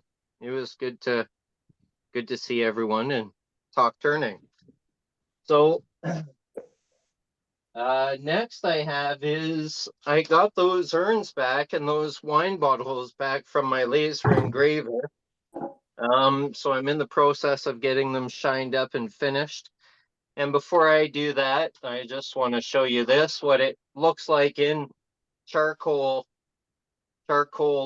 gray. So this is a shirt, one of our club shirts. And then here's the logo on the back. Nice. Yeah, So, Really good. I like that Really charcoal good. color. Before you leave tonight, can you put in the chat where you ordered your shirts from? So we discussed that yeah. already, Kelly. So we'll Okay. run through it again later. All right, sorry, Yeah. dude. This is from Walmart. Yeah. So Walmart, 60% polyester, and yeah, because it wears better. But we'll talk about that again later. So here's the urn and the wine bottles. I'm just going to switch around my view. Here, we're switch my camera. Here we are. So this is the one wine bottle I did. A laser engraved premium Pigeon Lake established 2023. That's for the client to commemorate her retirement and moving to her cottage. It's hollowed and drilled so you can put in some flowers or dry grass or whatever. I didn't hollow it totally because I want some weight to it so it stays on the table when kids or grandkids or the significant other bumps into it. While I was making this one, I thought, why not get some good points? So I made this one for my wife. Buckhorn Narrows is the trailer park we're at, and this is our first full year. So I made this for our trailer. Once I show our friends and a couple friends at the trailer, I'm sure I'll have to make a few more. And then this is the dog urn that I made and I showed a few months ago. It was in the works. So the base is maple, always in my heart, Juco. The spindle is black walnut. The live edge bowl is brown maple. And it is actually from the client who ordered the urn for his friends. His friends are in California. That's exactly where the other urn went. The bird's eye maple one I did maybe 6 months ago. The top is bird's eye maple, laser engraved with a dog paw, and then black walnut in like a clam shaped box. That will be the urn itself. That will be the keepsake, and that will hold the either the ashes or the collar and whatnot. How big was the dog, Cade? It's actually 2 dogs. It's actually 2 dogs. So it was a sad story. The neighbor was babysitting his friend's 2 dogs. He went over to let the 2 dogs out, I guess missing his owners. It ran and ran and ran for the freeway, ran across the freeway, and they both got hit by transport trucks. So these are they're bear hunting dogs. So they're a fairly big sized dog. I forget the breed, but they have this big forum on Facebook and they're quite a group. So the one I made 6 months ago and the base was bird's eye maple. The box was the exact same as this one, which was walnut with the bird's eye maple inlay to match the base. That was a more feminine version, and that was for the president of the group or the forum or the collective of this dog association, because her dog passed away. It had cancer. It was dealing with treatment and all that stuff. So a few months later, it was January, he contacted me. He asked me to come over. That weekend, we had a huge snowstorm. I think we got like a couple feet of snow, and I drove an hour and a half north, so they had even more snow. I was in a blizzard. I showed up, and all this wood was covered in snow. And he's like, "You want some wood?" I'm like, "Well, sure. I'm not going to say no to free wood or maple or live edge stock." And he said, "Well, I also want part of it incorporated in the urn that he wanted." And then he told me the story of his friend who went away on holidays. His 2 dogs were let out, got hit, came home from holidays, and he had to cremate his dogs. So again, 2 of the people from the forum got together. He originally contacted me again because he's the contact. But they split it a couple ways to cover the cost of the urn. And he wanted something a little more masculine because these 2 dogs were both males. And they were both brothers. So they were just running and chasing and playing and I guess on a run to find their owner and got hit. So this is the urn that I made for him. He was totally in on the design process. He said he wanted something live edge and he wanted to provide the live edge material. And I said, okay, that's totally fine. We can do that. We sat down, we designed it. He wanted the same sort of box, but he wanted it lifted up on a pedestal with the name engraved again. And then I used the materials to sort of accent one another. So I have the box of walnut and then the spindle walnut and then the live edge bowl, the maple from him. And the other maple was milled from one of the logs that he gave me. So I just milled it and dry it. And I said, yeah, it's totally possible. But unfortunately, in doing so, most of the time we're going to be waiting for paint to dry or wood to dry, so to speak, because we need to dry this slowly and efficiently to make sure that it doesn't warp excessively, as well as the bark stays on the piece itself. So it was cut down probably a few weeks before the big storm, and then it lied in the snow probably for a good month. And then I had to leave it out, bring it in slowly, season it, turn it, and then slowly go through the drying process to maintain the integrity of it. So now it's almost ready. It just needs a little bit shinier, a couple more coats of finish. And then I will be arranging to meet him and deliver it. And then he will be shipping it and delivering it to his friend, who is going to be the owner of it. So he gets it a month or so before Christmas. Yeah. So a little bit of a Nice. story with it. Beautiful work, Cade. Beautiful. Thanks. Yeah, a lot of my work's custom stuff, other than stocking the galleries and stuff, right? So Very and good. That's it for me for this week. Cool, okay. Thank you, dude. Thanks, everyone. All right. Now let's go to. I heard you, Kelly. I don't see you.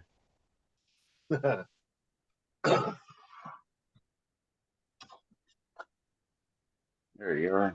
Under K. Yeah, that's nonsense, man. Who'd you have me go behind last week?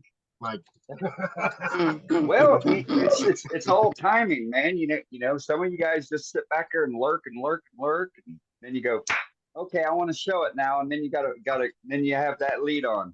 I didn't remember that. I mean, I've made a lot of stuff since last week. Well, you know that, but yeah, I didn't remember this one until he showed that pen. A buddy of mine asked me if I'd go play darts with him, so of course I went home and made some darts. Yeah, I saw that. Yeah, that's fun. It's It's beautiful. Nice burl. It's red Mally burl. Yeah. They're, well, you saw the video, Dane. They're exactly 24 grams. Yeah, and I did. The shape is almost identical. I threw them pretty good. Everybody got a kick out of that. But then I got one more thing to show. You can get the dart kit thing. I think PSI. I think Rockler might even have it. It's a fun little item to make. It's just like making three single barrel pens, and then you jam the lead. They give you some lead that you jam in there to make it weigh whatever you want it to weigh. But then let me try to share the screen for this. Here it is. A buddy of mine passed away, and his wife called me up and asked me to make him an urn. So there's his urn, and that's mesquite with the walnut top. Oh. And Nice. Since he's a friend of mine, I didn't use PVC. I used Carl Jacobson's brass, the medium size There you fitting go. for the top. That's Yeah. beautiful. Anyway, how do I get it off the stop share? Yeah, that's very nice. Yeah, it's a mesquite, just a log of mesquite I threw on there, and then of course hollowed it out. I left a little bit of weight on the bottom, you know, because I didn't want it to be just, you know, light. So it's Right. it's got some heft to it. So, but it's plenty, you know, plenty big enough. Let me see. That's actually the best picture I took of it. So Oh, that's cool. Is that the one you made yesterday? no, I made this one last week. What did I make yesterday? I made the darts yesterday and some Christmas ornaments, but Cool. That urn is beautiful. thanks, guys. Right on. That's all. Thanks, Kelly. Yeah, man. Be a good resting place for your friend. Yeah, for sure. Sorry to hear. Right. Let's see, Glenn. I've made some things lately, but show them on Facebook or Instagram. I gave them Now away. you can show them on here. I keep Yeah, giving right, away. Clint? I keep giving I'll away come back to before you, Wednesday. Clint. I had a date on Sunday. I had to give it away. Go ahead, Glenn. Okay, well, I went ahead and went out in my shop and got the bowl that I told you I was starting on. I've got a number of coats of it's mesquite. Got a number of coats of lacquer on it, and it's still not. It's the finish isn't where I want it. It still has swirls in it. I'll get my buddy Joaquin to show me how to do it, and it's about 11-inch diameter, about 3.5 inches tall, and with being mesquite, well, I had the tenon and it was getting real. I didn't know I was that thin at the bottom, and with the mesquite, it had little wormholes in the bottom. So it was started out as a sieve. Then I was turning the bottom off, and so it was a funnel, and so I opened it up a little more, and I still have to turn the tenon off, but the foot's going to be out of Texas ebony. And then when I put the ebony in to make it little more a nicer piece. This is going to be for my daughter for her wedding, so I had put that. Whoa! Beautiful. Oh, nice. Very nice. The Texas ebony comes through, and then I put a little counterbore in there and put the little the insert in there. That little insert, I got that from Joaquin. He gave me the idea for that. So, that is gorgeous. Fantastic, Glenn. Looks great. Yeah, that's beautiful, Sage. I just got to do just the final finishing on it. Then just got to turn the tenon off. Then I'll put a little inscription on here, whatever, for my daughter. She's getting married in about a week and a half, so hopefully I'll have it ready for when we get back from her wedding. So. Right on. That's what I got them stars for, is to fill a hole in a funnel. Nice. Like it works. Yeah, definitely works. Sharon there, Glenn. Thanks. All right. It's top of the hour. It's after the hour. Let's go back to Eddie for closing ceremony. Actually, Eddie is gone. Oh, wait. What do you mean I'm gone? Where you at, Eddie? I'm sitting right here. Hello? There you are.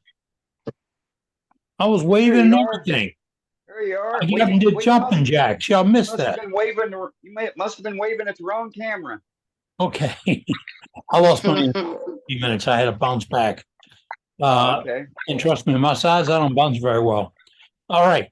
We did show you tonight, folks, that we have a deal for t-shirts. The whole deal, the whole explanation of how you go about doing it, it's on you. And it will be published by next week on our website, easy in English. And the deal is this: you buy the t-shirt that meets the requirements, you send it to us, we decorate it, we send it back. Boom, you have your shirt. Yeah. And all the rules, all the regular, all that, and it'll be on there. But you can get a shirt just like we have a couple of our members wearing them tonight. So we've done it. We've pulled it off. No, not we. You've done it. You pulled it off. You made it happen, just like you do with everything else here at Worldwide Woodturners. We make it happen each week. Some beautiful art this week, good demonstration, great tips and hints. And what I like is that somebody came up with a tool that they didn't really understand. And all of a sudden, we didn't have 1, 2, 3, or 4 different opinions. We had 5 different folks not only grab their tools and be ready to join in to help, but offered to take phone calls from the turner that said, you got a problem, call me, we'll work through it. We'll walk through it. We'll do it live. We'll do it on Zoom. We'll do it by FaceTime, whatever. That's what this club does, folks. And that's what we do. So if you want to be part of it, you're right here Wednesday evening. I'm Captain Eddie Castle on behalf of all these great people that you get together every Wednesday night, sitting on a tailgate, telling stories. I thank y'all for being here tonight. You make my week. You really do. I'll see you next Wednesday night. Y'all take care, be good, and above all else, words of safety soup. Be safe.